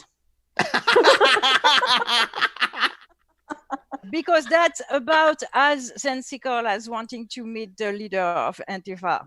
Yes, yes, definitely is. Yeah. But no, seriously, though, what Trump did is dangerous, though, because True, it is. he has designated as a terrorist organization something that doesn't really have something that isn't an organization. Yeah. So I mean, basically, that- he can say anyone is a terrorist if he wants. That's the And problem, isn't it? That's the messed up. problem. That's the problem. That's what Erdogan did 7 years ago. To basically, to tell you the truth, it's the fash playbook. Yeah. It's the same Oh, thing yes, all over I again. know. I mean, he knows that there is no Antifa. It's Trump. I'm not sure he knows. The guy I mean, is an idiot. He's not that bright, is he? He I might mean, not know, but there is no Antifa as an organization. Well, It's no, Antifa of course means there is. anti-fascist. It's an attitude. It isn't an organization. They an came right out of ideology, Nazi but- Germany. They are Nazis. I mean, I'm not fucking receiving like let's say it. I'm not receiving my fucking paychecks. No. Me neither. But I Me neither. do have my fucking bike. I don't drive a bike, by the way. I do have my motorcycle hoodies and face covers and stuff like that. You have the uniform, a black box. I do have the uniform, and it does have rainbow colors. Black Bloc is doing a fantastic work in protests. Mm-hmm. Anyone talking shit about Black Bloc has never been in a position where they needed to be protected in a protest against the cops, because the Black Bloc are the ones who take all the police brutality when you don't. And other miscellaneous white supremacists. Yes, well, I was talking about cops because it's, it's a good Why are you- example of white come on. supremacists. Why are you talking about cops again? Because it was a good example of fascists. Exactly. That Oh, you okay. can encounter That- day to day. That I understand. But I kind of hope that that people who pose as Antifa and they're really right wingers, that they get bitten in the ass by it. Oh, it's going to. Mm-hmm. Yeah. It's going to get arrested. Bo has made a video about that, and I told was it in the US? There's those people who have the tree on their patch. 30%ers. Yeah. So Bo just explained how they are next after Antifa, and they shouldn't cheer that denomination, and it was very, very interesting. I'll Wait, link that video we in the live talking chat. about 3%ers? Yeah, Yes. 3%ers. Yeah, 3%ers. Aren't I mean, 3%ers I'm white go- nationalists? No, I'm not gonna say all of them. Apparently, 3% they're is- not 3%. an homogeneous block. 3%ers are problematic in the sense that they're not left enough. Because Oh, some of them Uh, are outright fascists, but because Those who my are not, belief yeah. my belief is that if you go far enough left, you get your guns back. Yep.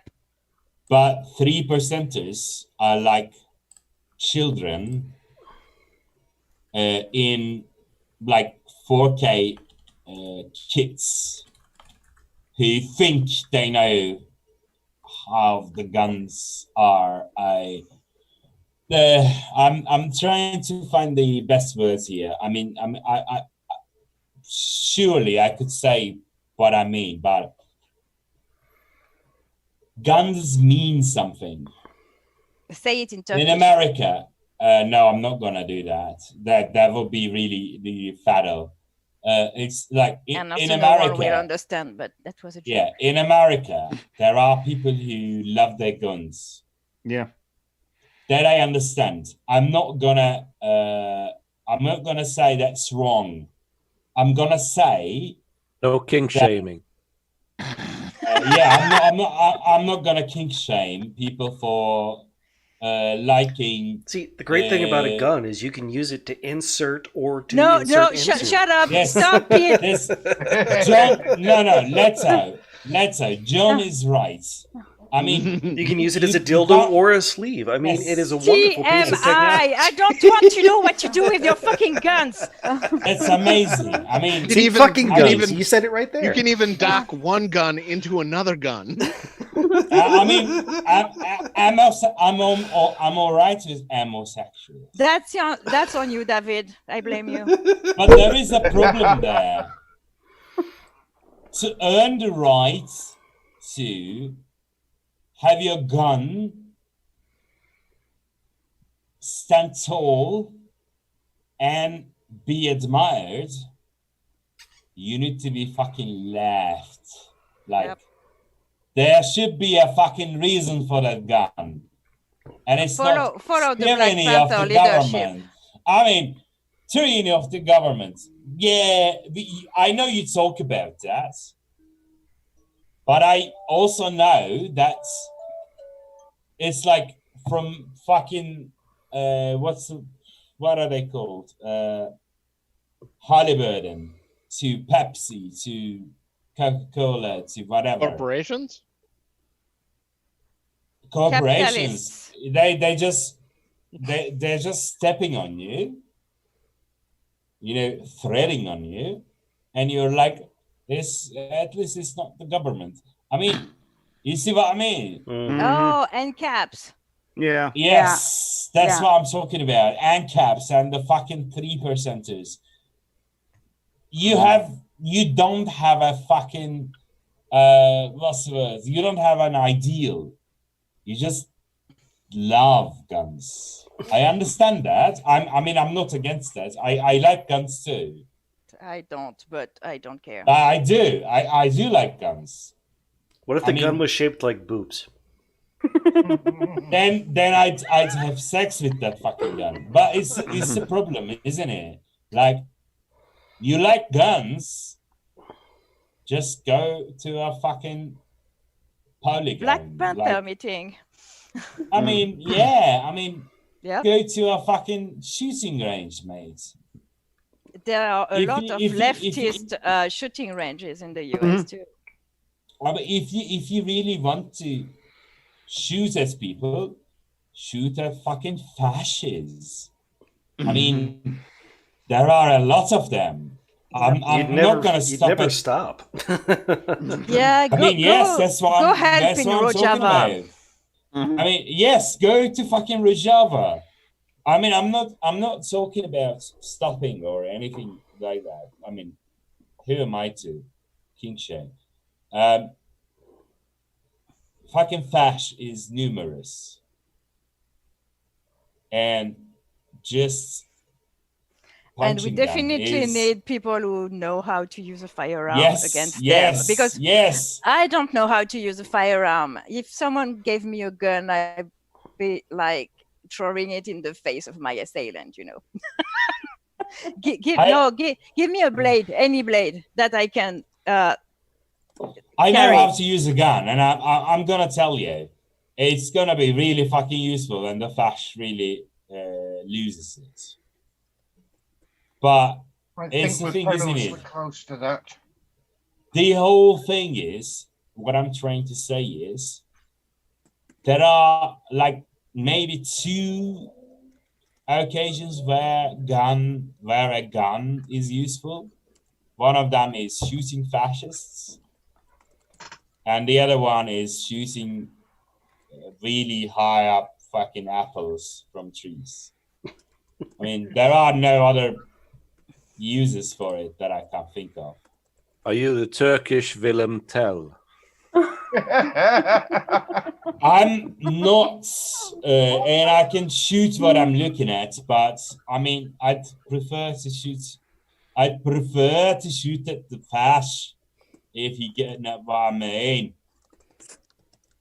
I've always thought about the Second Amendment guys, that they are pussies for appealing to the government to save their guns for them. If they were for real, they would just say, fuck it, I'm going to do what I want. I don't care what the government says.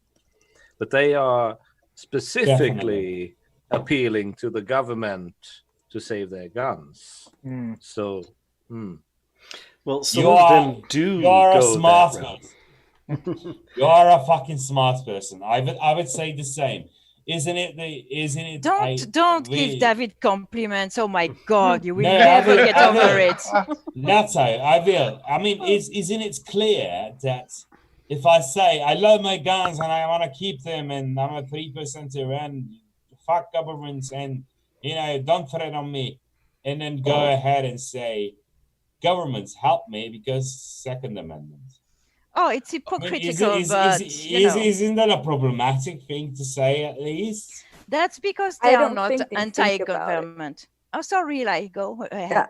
No, I don't think those people have thought that far about their positions, and they always. It's also those don't tread on me people. They also love treading on other people. Oh, yes. Yeah, definitely. That's our question. Yeah, they're not anti-government. They're anti other people having power.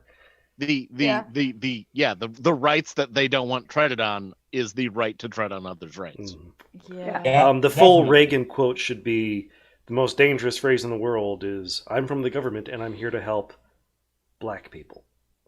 That is what Reagan meant when he was saying that. Yes, that's what those and don't tread on women me and disabled folks and and gay others. people. Have you seen the cops are starting to shoot at LGBTQ venues who are helping? They're raiding gay bars during Pride Month.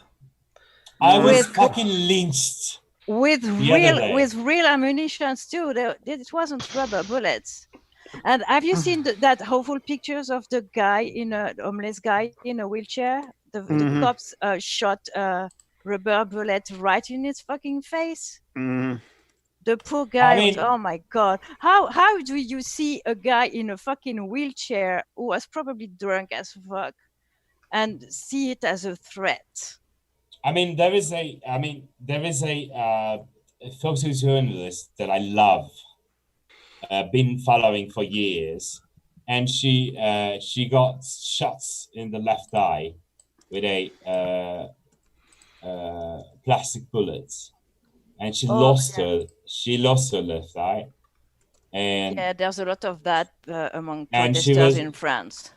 And she was on the field the next day, by the way, and I love her with all my being. I'd probably kill for her, but I'm gonna come back to a lot of people. Stop. I would. I'd kill for a lot of people, including you and Eek and John, and that's the issue, isn't it? I don't think I would kill for me. I'm not really sure about that, but I'd kill for people I love, and people I love usually happen to be people who are marginalized. But I'm not going to claim superiority in. That was hard to say. Yeah, that was very, very. But it's the thing, isn't it? But just listen to me. It was amazing. The other day, I was talking about the bisexual experience in a very fucking crowded group in Facebook. It's like a couple of hundreds of thousands of people. And there was a post I saw, and like we were interacting with people about the bisexual experience, and someone said, we're not doing Pride Month this month. And someone said we need to be marching with the Black Lives Matter. Yep. Makes a lot of sense, doesn't it? Like, no one here was like, why? Everyone was like, yeah, that makes sense. Pride was started by like a trans woman of color at Stonewall. Yes, come on, that's where I'm getting it. And I said, we're not doing a Pride Month. We are rioting again. Yes, exactly. We're already past Pride, and we're now in we're now in Wrath. And someone said, you're fucking ignorant if you think rioting will change anything.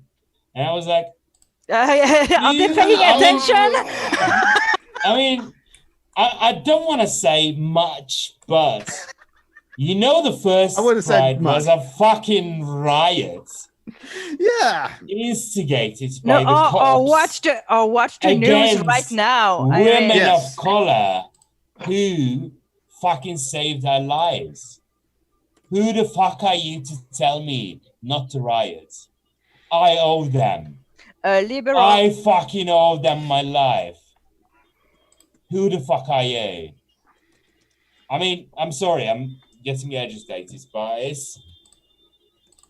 they don't understand what a riot is. They don't understand what a riot is in a historical context.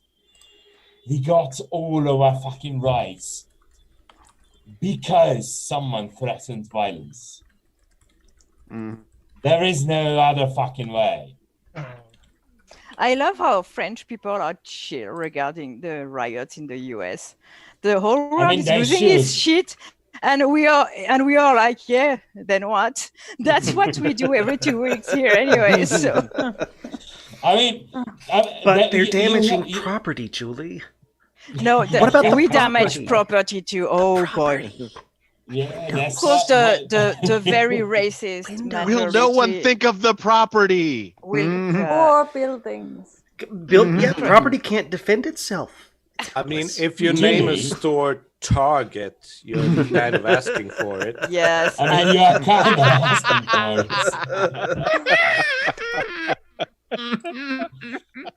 Julie, I mean, you know my French fetish, right? Julie. Is there any fetish you don't have, Bennett? I have a lot of fetishes. My French fetish. French. My French fetish is not about any sexual thing. Yeah, it's riots, I know. It's about riots. The French are the people who taught us how to fucking riot. If that's one thing we know how to do, it's rioting. Yes, definitely. That's the one thing we're good at. And cheese. I mean, you have your problems like the cheese and the wine and the accent and the sex, and I don't know. I don't want to say much about it, but you know how to fucking riot. Yes, we do. You guys are fucking amazing in that. One of our but it's only a riot if it's from the riot region of France. Otherwise, it's sparkling disturbance. Yes, sparkling disturbance. Let Eli talk. One of our Danish newspaper ran a headline that said, if Trump doesn't get elected, then there will be civil war. And I was like, yeah, but maybe that's a good thing, though. They aren't really paying attention. The civil war has begun already. Yeah. Pretty much. They are not fucking paying attention because they have no idea how the Trump supporter works. David says the word riot is French for hello sweeties. About 90% of the 3%ers would be shitting their pants right now.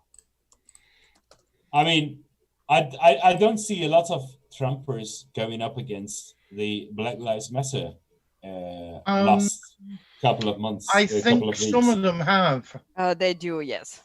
The bow guy and the swords guy. Oh my God! Yes, there's a couple of rifle guys too. I would have loved to. I would have loved to see a video of the sword guy, though. What I'm talking about is there will always be outliers, because right in America is all about stochastic terror.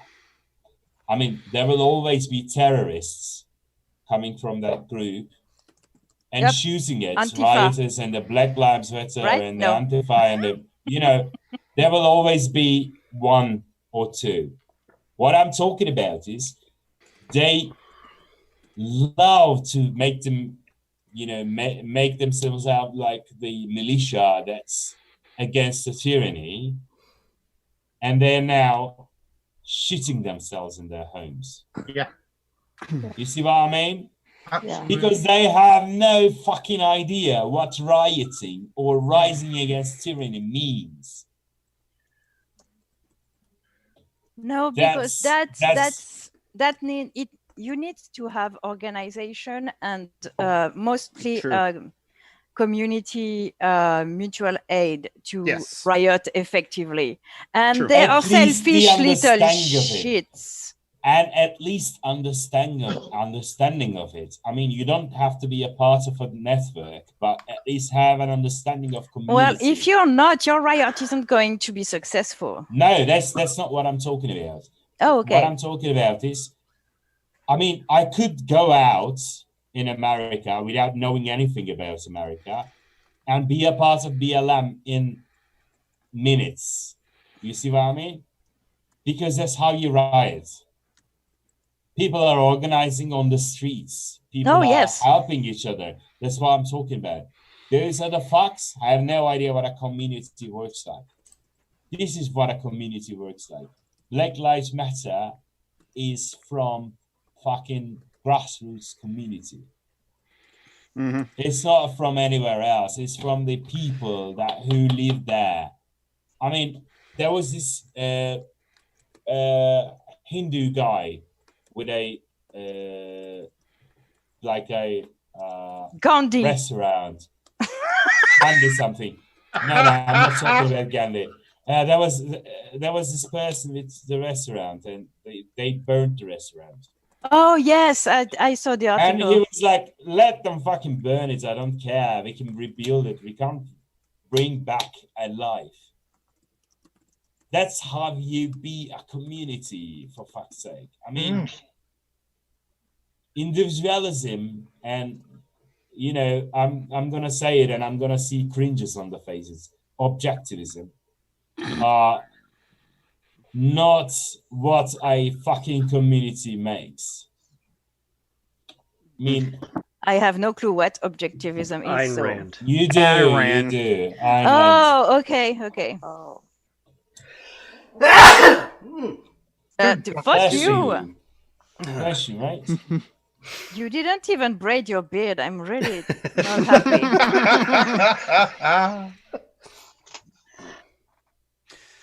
It's the 100th episode, for fuck's sake. You could have made an effort. Jonathan put a flower in his hair, at least. Mm-hmm. I'm joking, John. Don't. That's embarrassing.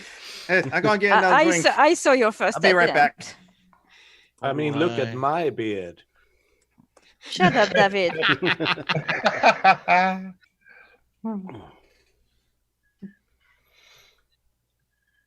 Yeah. Yeah, well.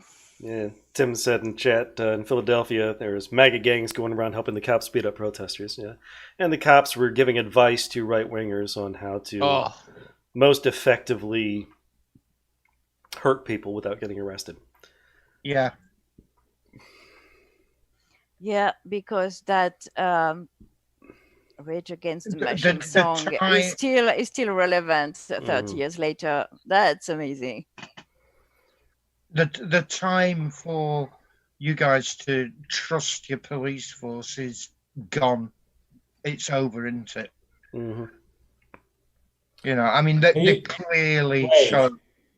Who trusted the police forces ever? A lot of people, actually. Mostly white upper class men, but isn't it like white upper class men? I guarantee you, white women. Yes, most white women from lower classes do not trust the police.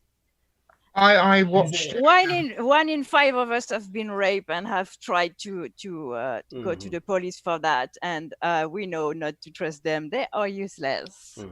Fucking useless. Oh my god, I caught a Twitter thread on that. It was like when your interactions with the police how have your interactions with the police gone? And it was like all white people, and like almost every single woman that put up the thing was like, "Yep, they ignored my rape call," you know. Yep.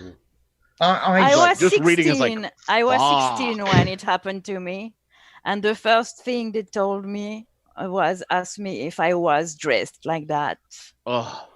So I turned back and I went home. Pigs. And at 16, I learned that cops weren't to be trusted. Yeah. I mean, I'm gonna say fucking pigs, and it's like John has been saying cops with a K for the last couple of days, and I agree with that. It's always wherever you are, cops are KKK, cops killing kids. It's never gonna change. It's I watched a program recently that was I can't remember which particular police force it was in the UK, but they were called out to go to a domestic violence incident, and this copper, they do the talking heads bit with them, and this copper actually said, "I've always thought that there are two sides to every story with domestic violence," and I was just like, no, not the fucking point. There is no fucking two sides to domestic violence. If it's fucking violence, there is. If you think some form of violence are justified, like if she's a bitch, she can take a punch in the face. No, that was the subtext. No, we agree with you, Mehmet, but we're agreeing. That's different. I know, but that's different. There is acceptable violence. But it's not between individuals. It's never between individuals. Someone beating up someone is never justified unless that the other someone is a sociological concept, like a Nazi. You see what I mean? I'm gonna punch a Nazi and punch the cop, and the cop that's trying to arrest me for it, or a rapist. I keep a fucking ledger of rapists of my friends. You see what I mean? Yeah. So I will fuck them up, like really fucking fuck them up with blood and such when I see them. It's acceptable to hurt people when you're hurting them for things that they can stop doing, like being a Nazi or a rapist. Especially, if they hurt someone, But I mean, that's my ideal. To be honest, I'm not a violent person. A lot of cops and a lot of people actually think sometimes hitting your wife if she's being a bitch is justifiable. And honestly, I don't care how much of an asshole your wife is. If she's smaller than you, you don't fucking beat her up. Yeah. If she's bigger than you, even. If she's bigger than you, I don't know. She can defend herself, but it doesn't. I mean, it depends on the person, doesn't it? Yeah, it depends. But as a rule, I wouldn't beat up a Nazi if he's smaller than me. I wouldn't. I don't know. I would. It's a Nazi. This is self-defense. I mean, it's the thing, isn't it? Like you don't need to beat him up. You can just sit on him. I mean, I usually. I mean, I'm 5'2". If they're smaller than me, they're a child. So let's say I don't usually ruin people who are bigots. I just put them in their place. But I understand what you're saying. But it's the thing, isn't it? Like someone might be really big, but might not be into violence. You see what I mean? They don't have to defend themselves. Like I have this friend, Janssen. She's an amazing person. She's always been my friend. She's always been my friend, and she's going to always be my friend. She's 185, like about 10 centimeters taller than me. And she's built in a way. That's over 6 foot, Jonathan, and other Americans. And she's like she's built like a person who'd that's like 6'2". knock me down on my arse with a single back of her hand. Okay, and I'd never hit her. No, but I agree. You see what I mean? I'm not saying you should hit people if they're bigger than you, but What I mean is they're smaller than you. You should definitely not. I don't know. I'd be willing to beat because the fuck out tiny Nazi. Because you are going to hurt them really bad. I don't really agree with that. If they are Nazi, they are going to be get pounded. I'm not talking about Nazi. I'm talking about people. Like I said, I'd never hit a person. I would if it's a rapist or anything.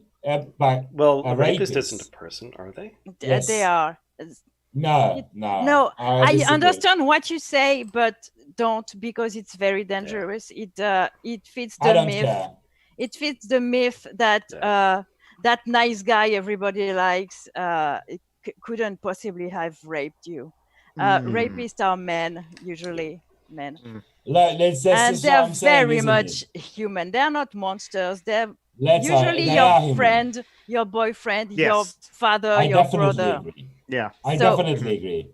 But I'm okay dehumanizing Nazis, but rapist is another problem, because if you dehumanize them too much, people will forget that they are human, not monsters. Yes, I 100% agree with you.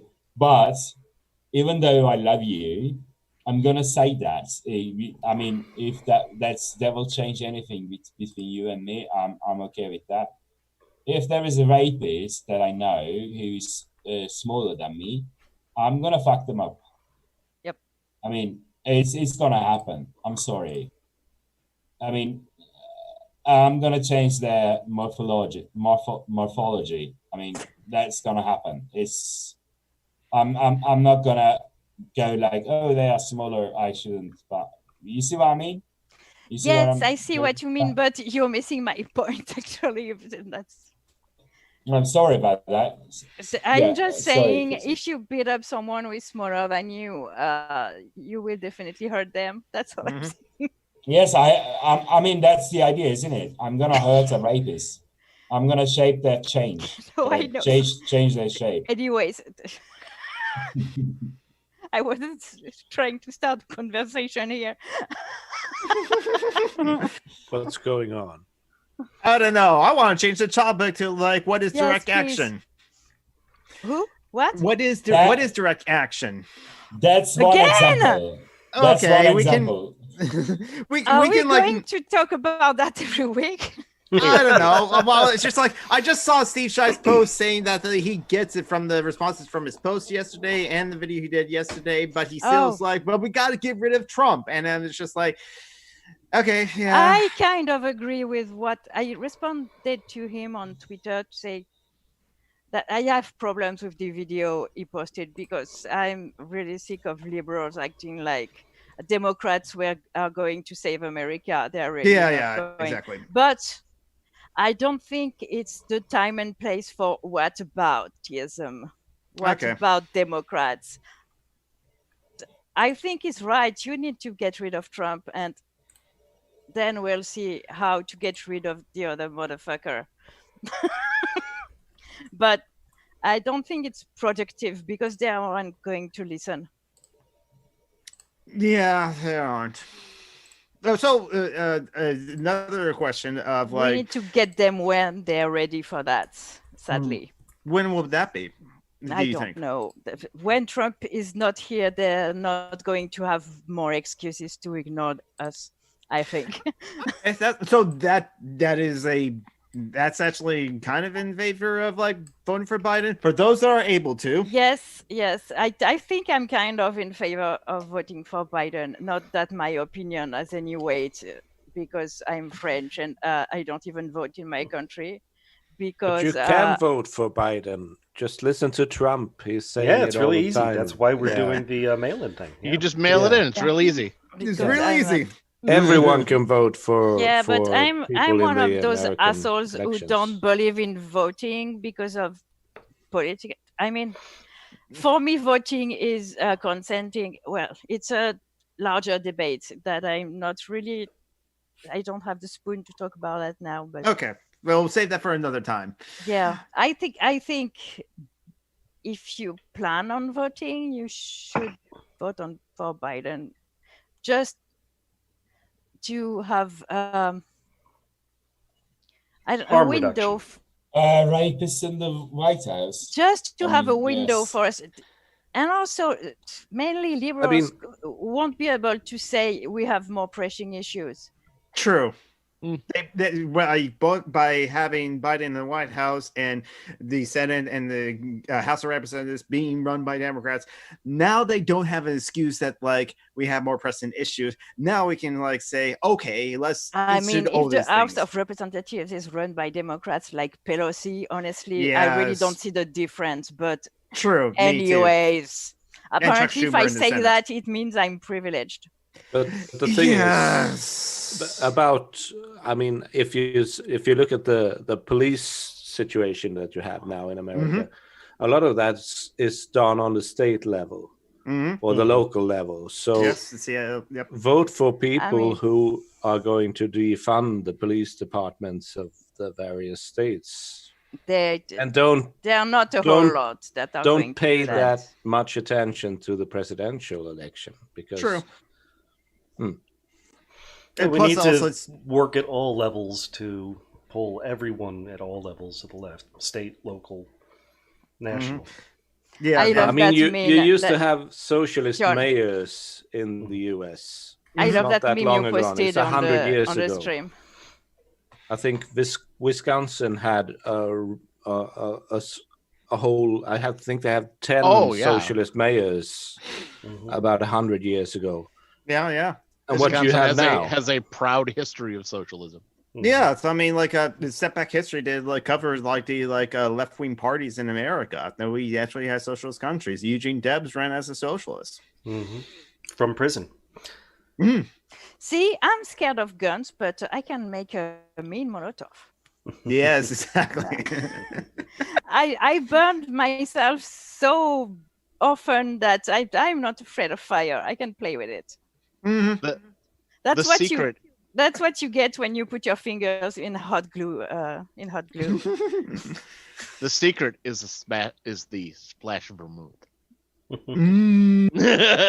I did not add a splash of vermouth in here. It's spiced rum and Mountain Dew though, so like I have sweet vermouth though. Yes, and now sweet vermouth straight is just like it's not delicious, but it's just like I guess I could drink it. But added to any cocktail, it seems to like always improve it or at least change it a bit. As it were. I like dried vermouth though. Well, if it's very sweet, it's not going to explode as well, but it's going to burn longer. So yeah. The sugar makes it burn longer. That makes sense. So you can pick it's depending on your preference. Oh my god! Like, but they burn the cop cars. So I understand why they instituted the curfews and stuff like that. No, the police escalated those protests. No, but the funny thing, I know everyone is coming up with memes about that, but the funny thing is that the people who are defending the curfew are the same who were shitting their pants last week because they couldn't go to the hairdresser. Exactly. They were protesting for like the shutdown of the government, and they were totally fine. And the police were peaceful to those protesters. Yeah, but they're not peaceful to these protesters. That just massages are fucking. What's the word? Wonderful. Massages are fucking necessary. What was the essential? Essential. Yes. Essential. Yes. I haven't gone to physiotherapy since Merlin died. My back is so hard, not from muscle, but from tension. I mean, come on. I haven't can understand. One soft area in my back. Leto, you can understand how high I'm being here, like how really good I'm being here. I mean, sex is essential, isn't it? Like when you consider me. No, it's not. It's really not essential to me. I'm not talking about you. I'm talking about me. Oh, okay. For me, Yeah, I well, you were a haven't. slut, so duh. I am a fucking slut, and I haven't had sex in fucking 4 months. Everyone under quarantine is just being Even all like with horny yourself? on the main. With myself, obviously. I mean, Well, just don't like, lie then. pretty fucking frequently, but you see what I mean? You know, I love love. I'm not a slut. I just love love. But I haven't Get a loved gun and you love. can fuck it all you want. Yeah. Yeah, Or he a said swat. 4 months, not 4 hours. Wait a minute. I What mean, are the, yes. what are the laws in You- Turkey about guns and gun control? How to get the gun in Turkey? Because it's really easy to do It's that in the very United hard. States. Very Okay. hard here. Very hard here. I mean, I couldn't because I'm a public servant, and it's you really need to be like a head of a strategically important place to get a gun if you're a public servant.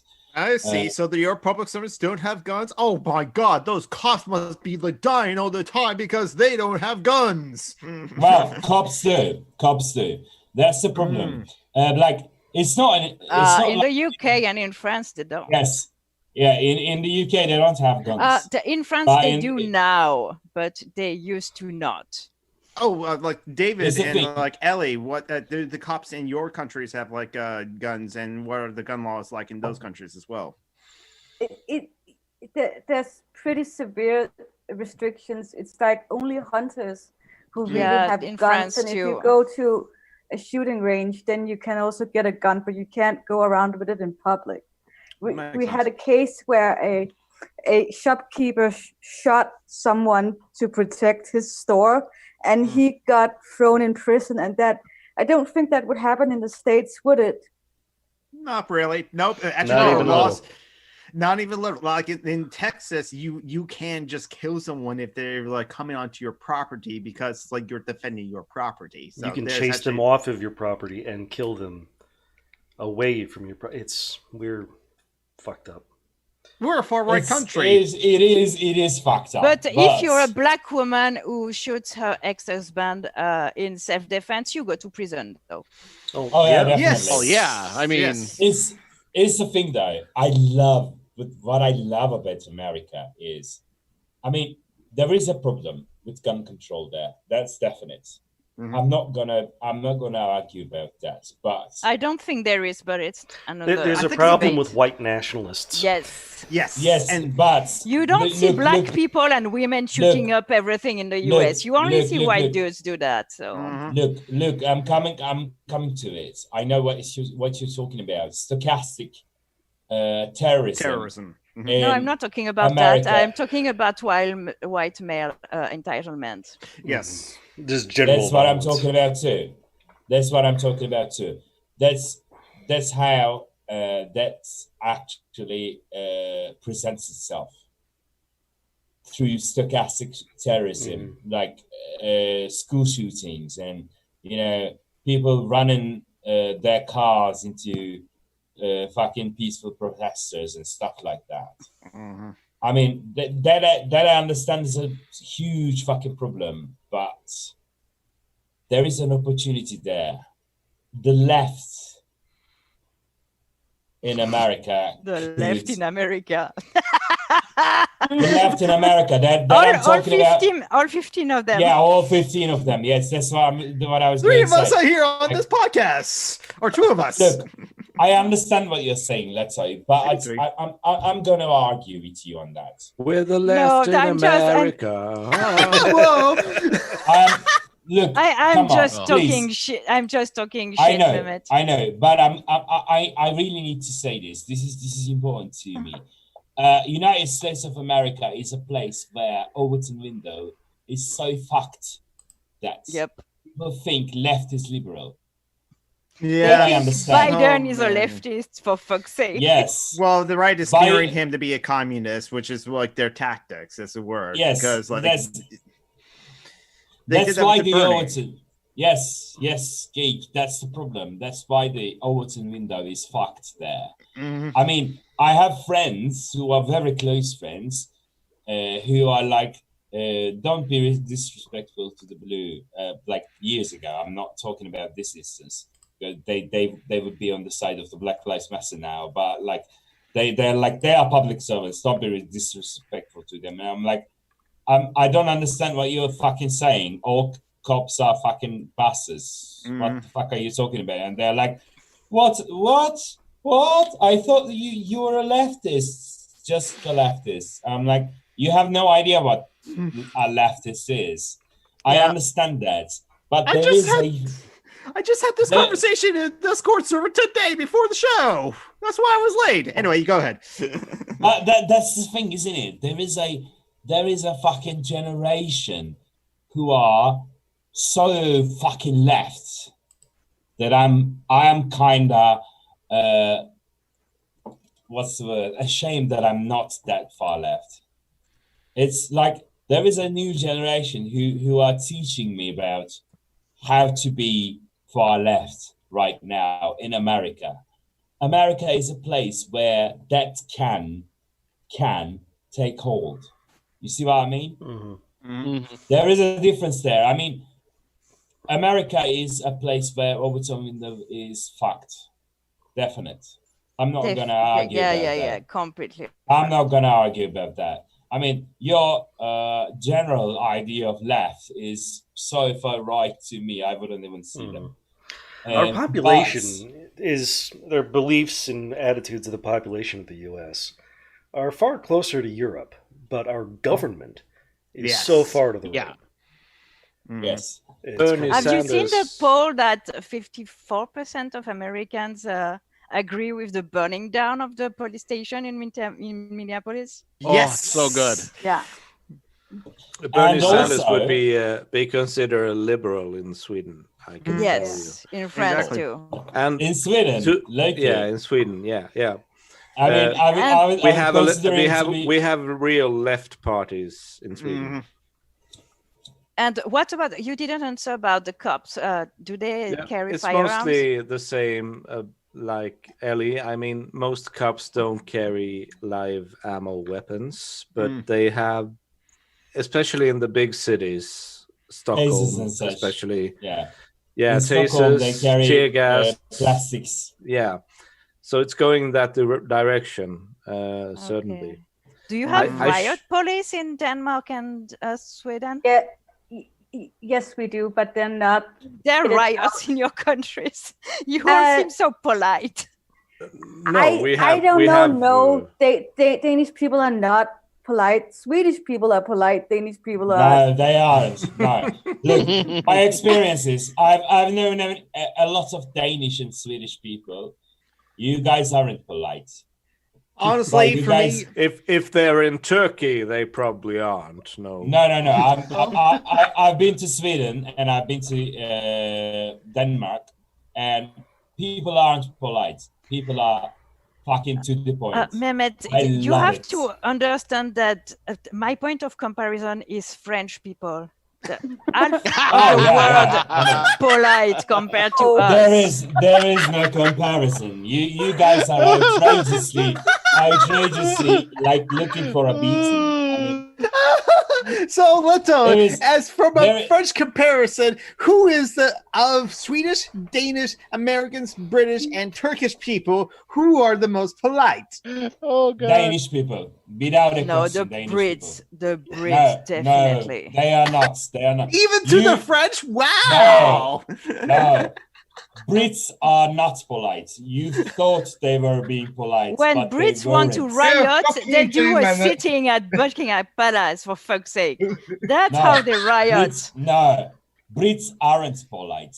You thought they were polite while they were snickering under their fucking mustaches.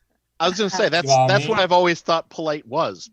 I thought people were kind, and when people were polite, they were essentially not kind people that were pretending to be kind.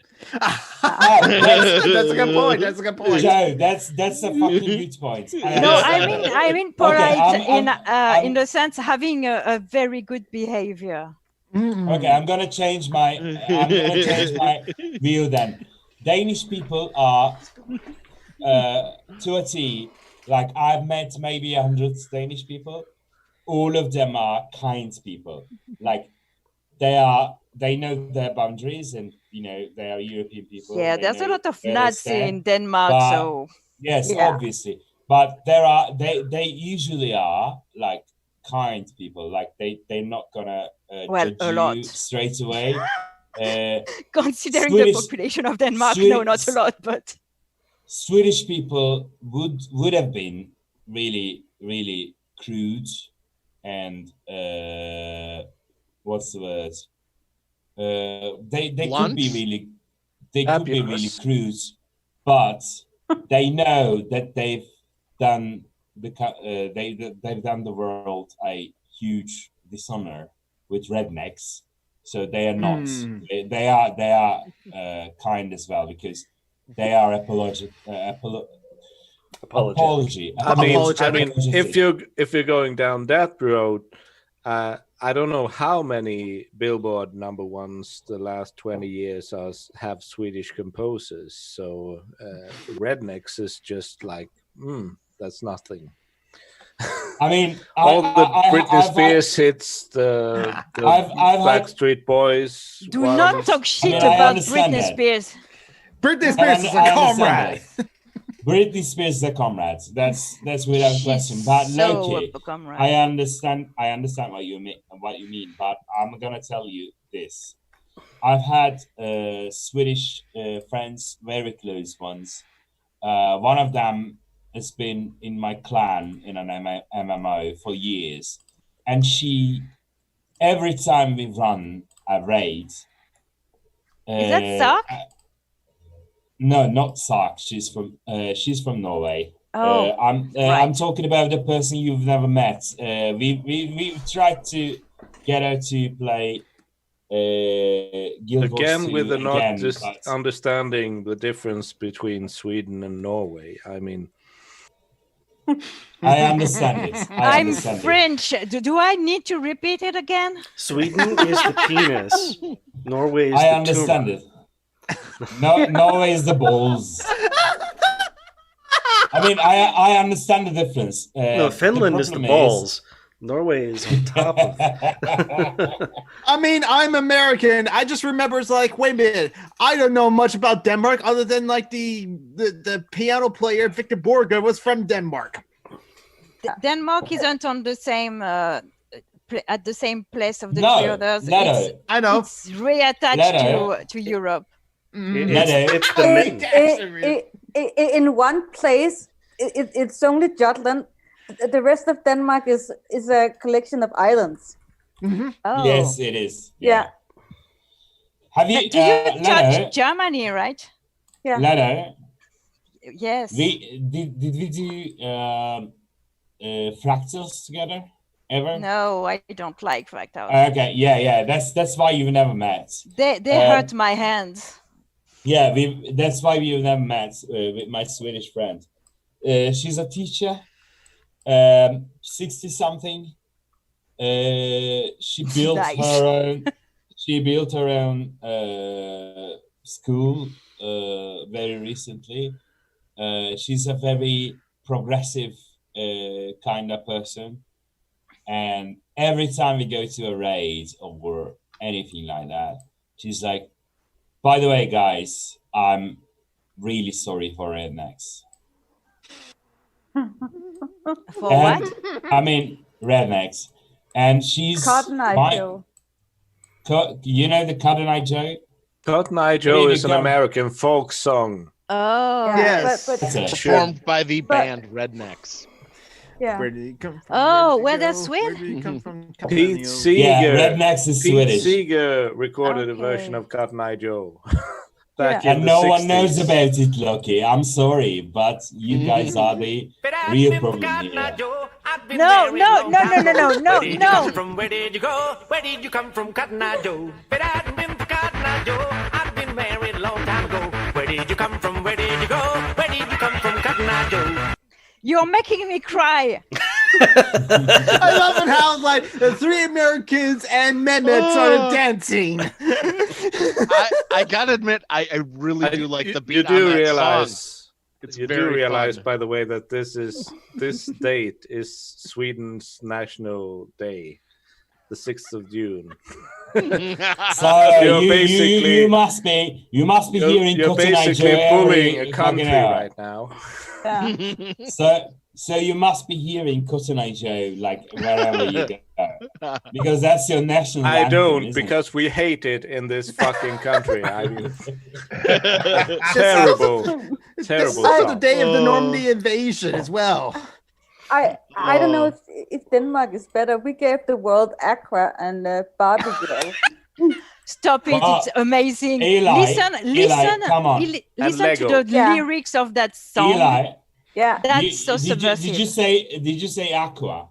Yeah. Come on, Barbie. Let's go, Barbie. Aqua is a fucking amazing band. Yeah, they're amazing. I mean, are not comparable. There's a social subtext in that song that is really missed. Yes, Aqua is an intelligent band. Aqua, yes. Yes, that Aqua Okay, but then really I'm sorry knows for what they're Whitfield. talking about. Life is plastic. John has decided to offend our patrons. Oh. They know what they signed up for. They're our friends.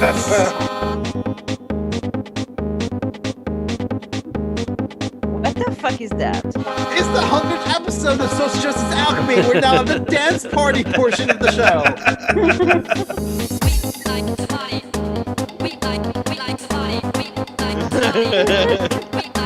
What?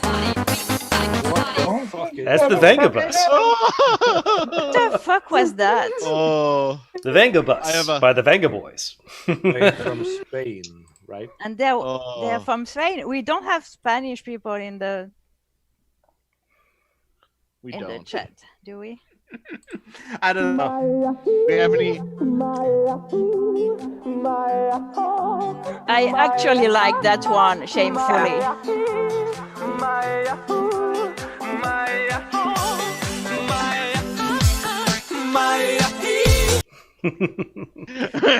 Oh, that was a video of that guy. That was funny. Yes, I actually like the song. I saw acoustic cover on The Voice. Ukraine, I think. I watched that fucking show in all of the world, and it was fucking amazing. Do we still have 12 viewers? They're still watching this. Might as well do all of the cheesy dance songs that were big hits and annoy a lot of people. Play something French. Yeah. No, I was thinking. Just let me put a stop to this. What is an American tune in this kind of situation? Because you're making fun of different nationalities. No, that's What's German. An American song. That's what is love, baby, don't hurt me. Is an American. Baby, don't hurt me. Don't hurt me. And that one is amazing too. Wasn't that German? Wait. What about Rick Astley? Is Rick Astley American? Never gonna give you up. He's British. Yeah, Damn but it. it's not dance. Rick About Astley 40 is miles down the British. road from me. Oh, that's a good dance hit from America. Come on, Yeah. Geek, you want a really good American hit? They're French, but they're awesome. Do you want a really good American hit? I can't hear it. Yeah. It's Daft Punk. I think Oh, John Daft will Punk. agree. I really don't like Daft Punk. It's like the worst French band in the world. I think John will agree that the fucking very best American hit would be Jolene. Yes, but it's not dance. That's not dance music. You know it's dance okay. music. You know what? Jolene is everything music. Come on. Okay, I have thought of dance songs for that American bands. We mentioned Comrade Britney Spears, but we mentioned Backstreet Boys, and there's also NSYNC. But yeah, Britney Spears is good. Are the Black Eyed Peas not American? Eyed Lonely Peas are Island is American, not yes, bad. and they're hip hop. Lonely Island is not bad. You can dance to like Black Eyed Peas songs, yeah, I think. I really You don't can like dance. Black Eyed You, Peas. you can dance to Lonely Island as well. Oh God. Lonely Island's Mother's Day. This. Oh, that's yeah. The Bee Gees were British. Damn. No, they weren't British. They were the best thing. They were the best thing in that terrible movie, Sgt. Pepper's Lonely Heart Club Band. They're not American. I don't. Bee Gees? No, they're British. Bee Gees, they're Bee British. Gees are British. Yeah, they're British. Oh my god! I always thought they were American. We're all idiots. Let's see. Maybe this one.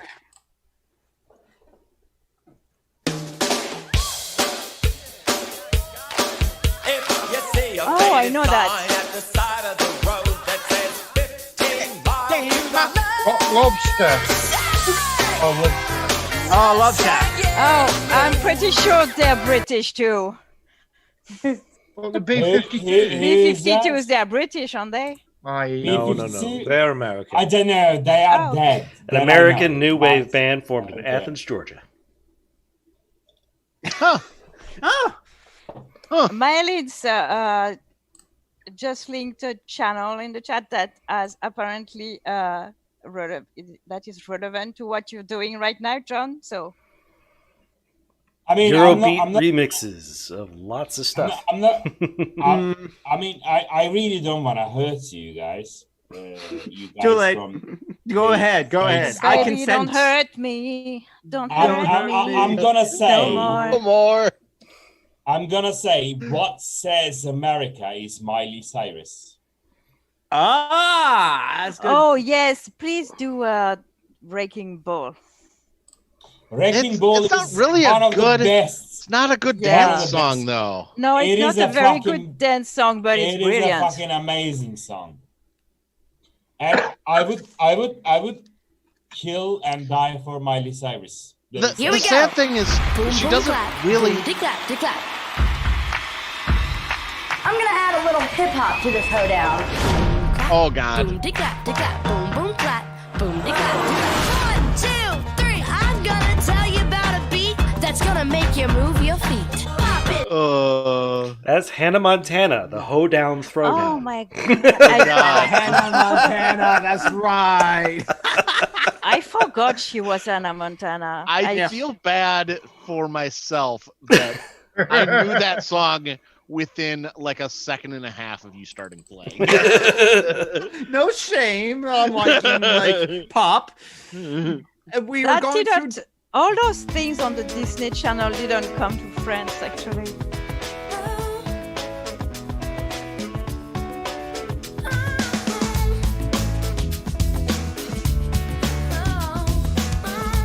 Very 90s, this. Yes, it is. Mbop. I would suggest by Hanson.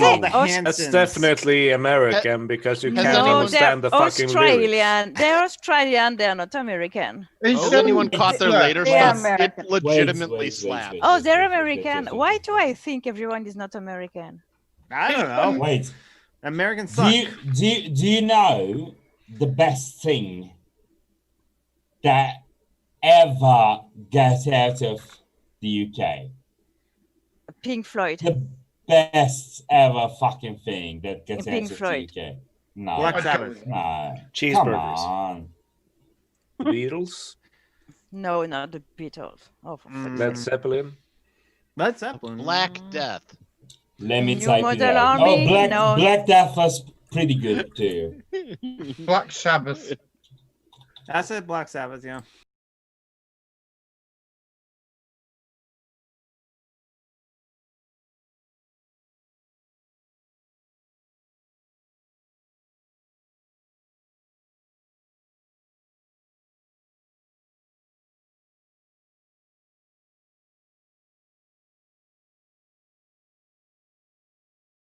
Time that I can actually sing that shit. I can't anymore. I've Oh smoked man, too long. I'm not gonna.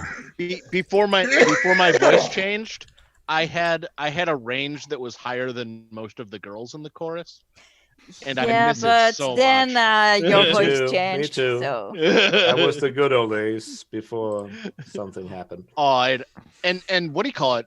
My voice changed super late.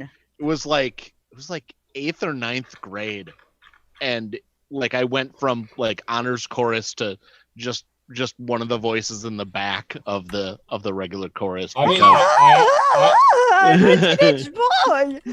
I understand what you're talking about, and I had that too. I mean, I feel you so bad. I used to be a soloist in my choir, boys' choir.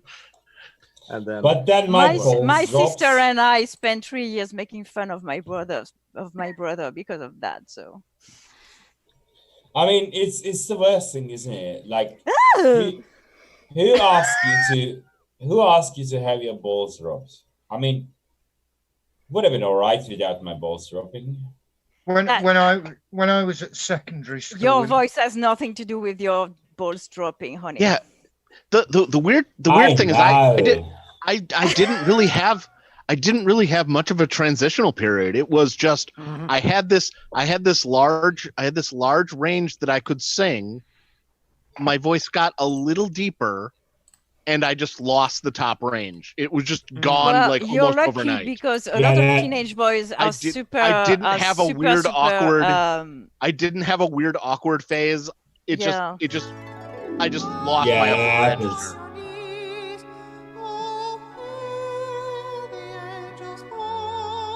What the fuck? What a voice! Young Homer's gonna make me a millionaire.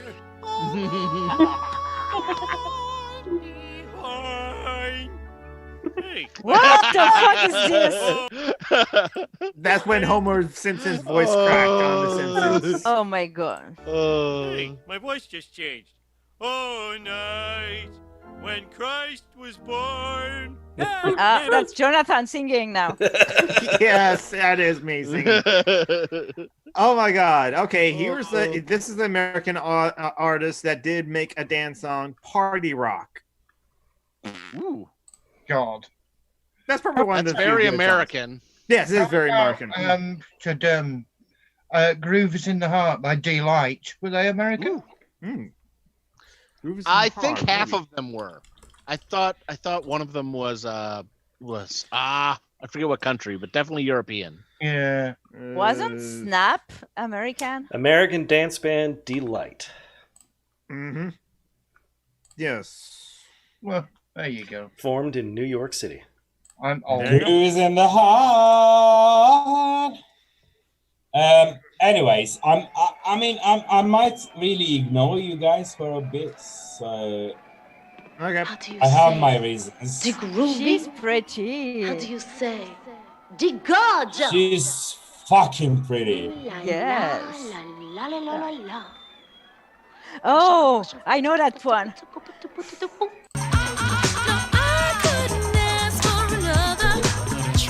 Your groove, I do deeply dig. No walls, only the bridge. My supper dish.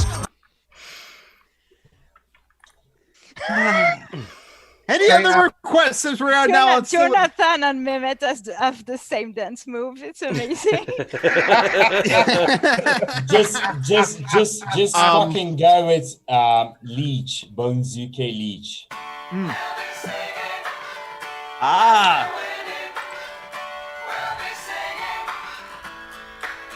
I get knocked down. Is pissing the night away. I mean, take a vodka drink, take a lager drink. I mean, oh god, there is not a night that I have gone out drinking where I didn't put that on the jukebox. It is the best drinking song. They really like that. I kind of disagree. I kind of disagree. Joe, how old are you? 40. I am 43. And with my wisdom, you say my play. That comes from and out the door I went.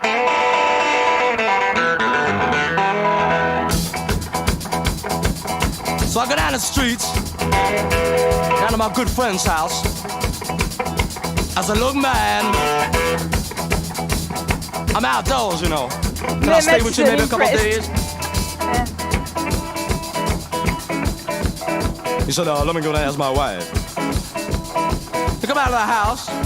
I could see in his face. I know there was no. He said, I don't know, man. She kind of funny, you know. I said, I know. Everybody funny. Now you for that too. So I go back home. What the fuck I tell the landlady, I got a job. I would.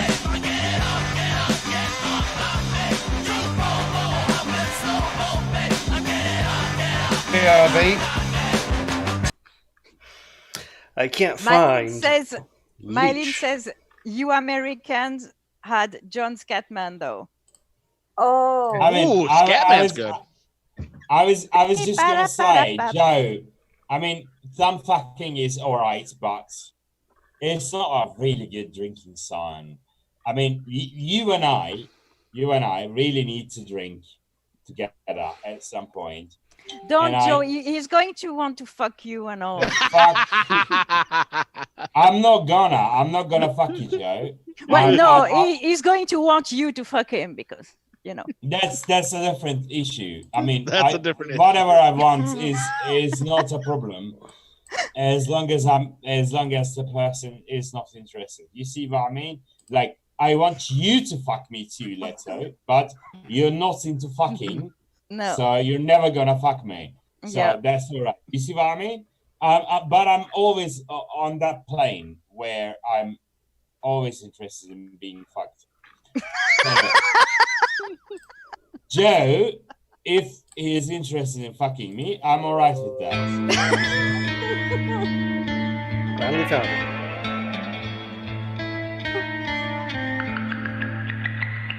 You think that the dark is a place you can dip into before you jump back into the light. You think that your pool is as deep as you dig it, shallow water. You're not dipping into me tonight. I don't wanna be. Sorry. We're really risking it with the content ID, aren't we? That's why I'm trying to cut it off. Anyways, that's by the way, Bones UK is an amazing band. Just take it, check them out. They are fucking amazing. Fanboy. And yes, I am a fanboy. And Joe, I'm not really interested in fucking you, but if you're interested in fucking me, that's another issue.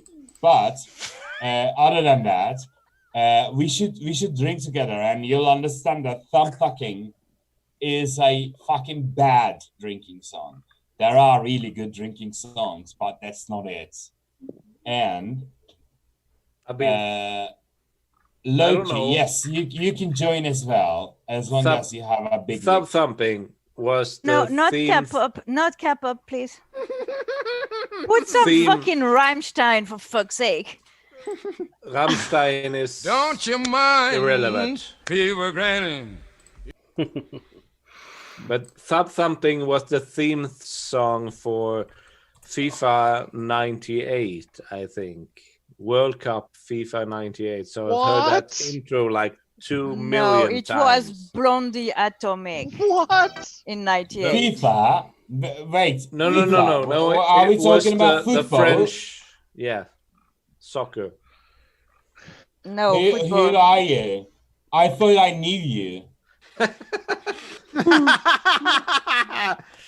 I mean, I'm a European. I like football.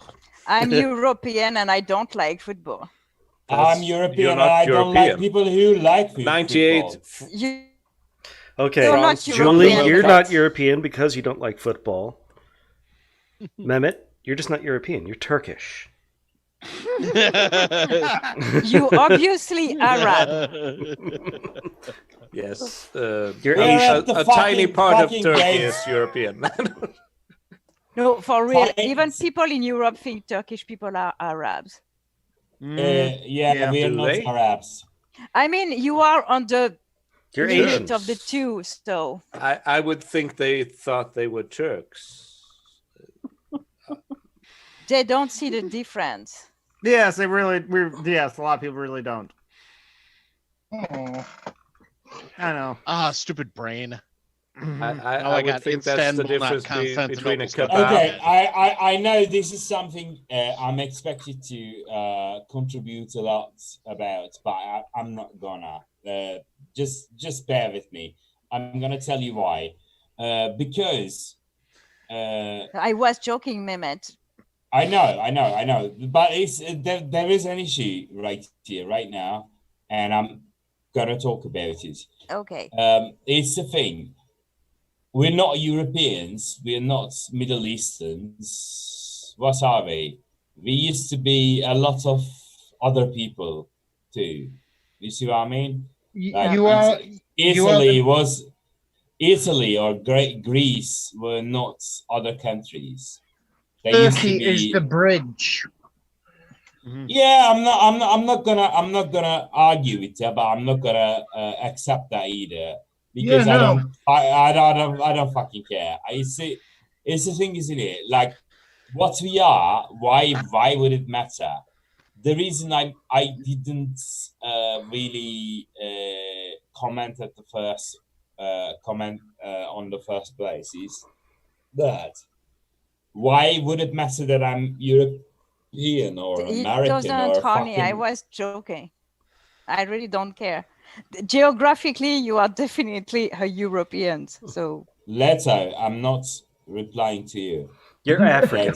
That has nothing to do with you. You're part of North Africa. That's just the way it is. Leto, I know what you're talking about, and I know what you think we are is. I'm actually responding to Loki. But don't talk to David. He's an asshole. I'm trying to be the bigger asshole here. Oh, okay. Just give me the opportunity, yeah? I mean, I don't know that you're going to beat him, but you can try. Leto, you know I can. You know I can. You actually know me. Yes, but I know him too. I mean, there are no bigger assholes than I am. And when we're talking about Turkey, I don't really fucking care, actually. Why the fuck I started this conversation? Oh, because I wanted to be the bigger asshole. Yes. Yeah, and football. Football, yeah, that's a... If we're talking football, that's where I was going. That's where I was going. Soccer, football. I mean, don't call it soccer, please. It legitimizes that awful sport the Americans call football. I understand.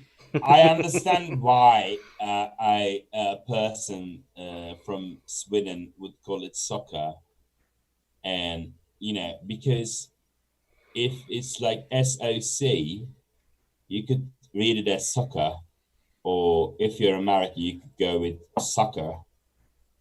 That kind of makes sense. I mean, I understand. I mean, it's not your fault. It's not your fault, Loki. I mean, it's not your fault. What's going on? Stop calling him Loki, for fuck's sake. It's David. I mean, you were raised that way. I mean, liking football. Sorry about that, and I'm always here for you.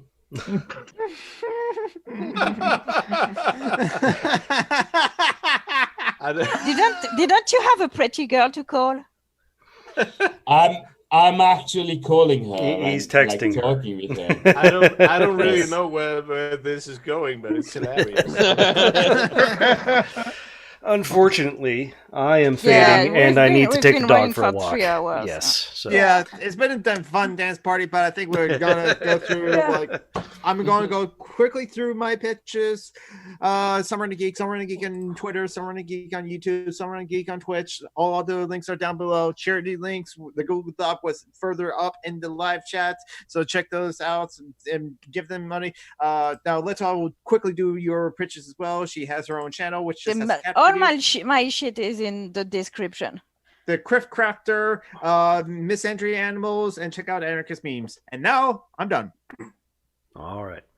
Whatchamathing has started uploading again, so that will be great. The Dungeons and Debacles, there we go, that's what I'm trying to say, has started uploading again. Kevin's been busy, but now he is editing our podcast again. So check that out. Heck of a lot of fun.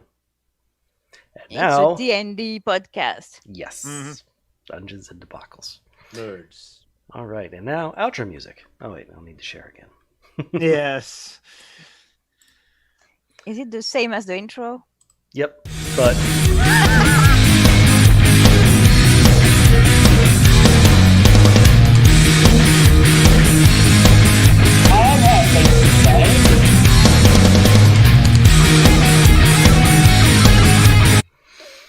You had things to say, Mehmet? Yes, I have things to say before closing. It is approved. I mean, come on.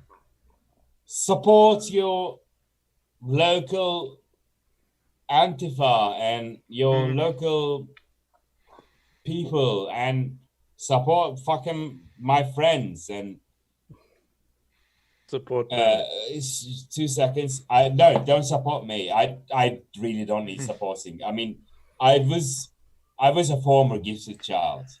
That fucked me up. I don't really need supporting anymore. Come on, support everyone who needs supporting in your community.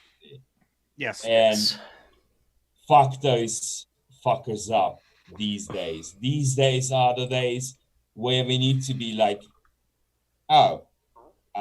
Nazi, just fuck him up. Or a police. Come on, support your people. And support Leto, mostly, because she becomes less of an arsehole. What? I love you all. Support Leto so she's less of an asshole. And just to let everyone know, the intro outro music is Reckless Instrumental by the Spinwires. I had to do a bit of Googling to find punk instrumental that I could use on a Creative Commons license. Okay, I will help you with that. I like their name. For the next podcast. Yes. You can find them at spinwires.bandcamp.com. I know a lot of punk bands. I will put them in connection with you, and you will hate me for that. But Matt, honey, we are trying to close the show. Shut up. Well, it's actually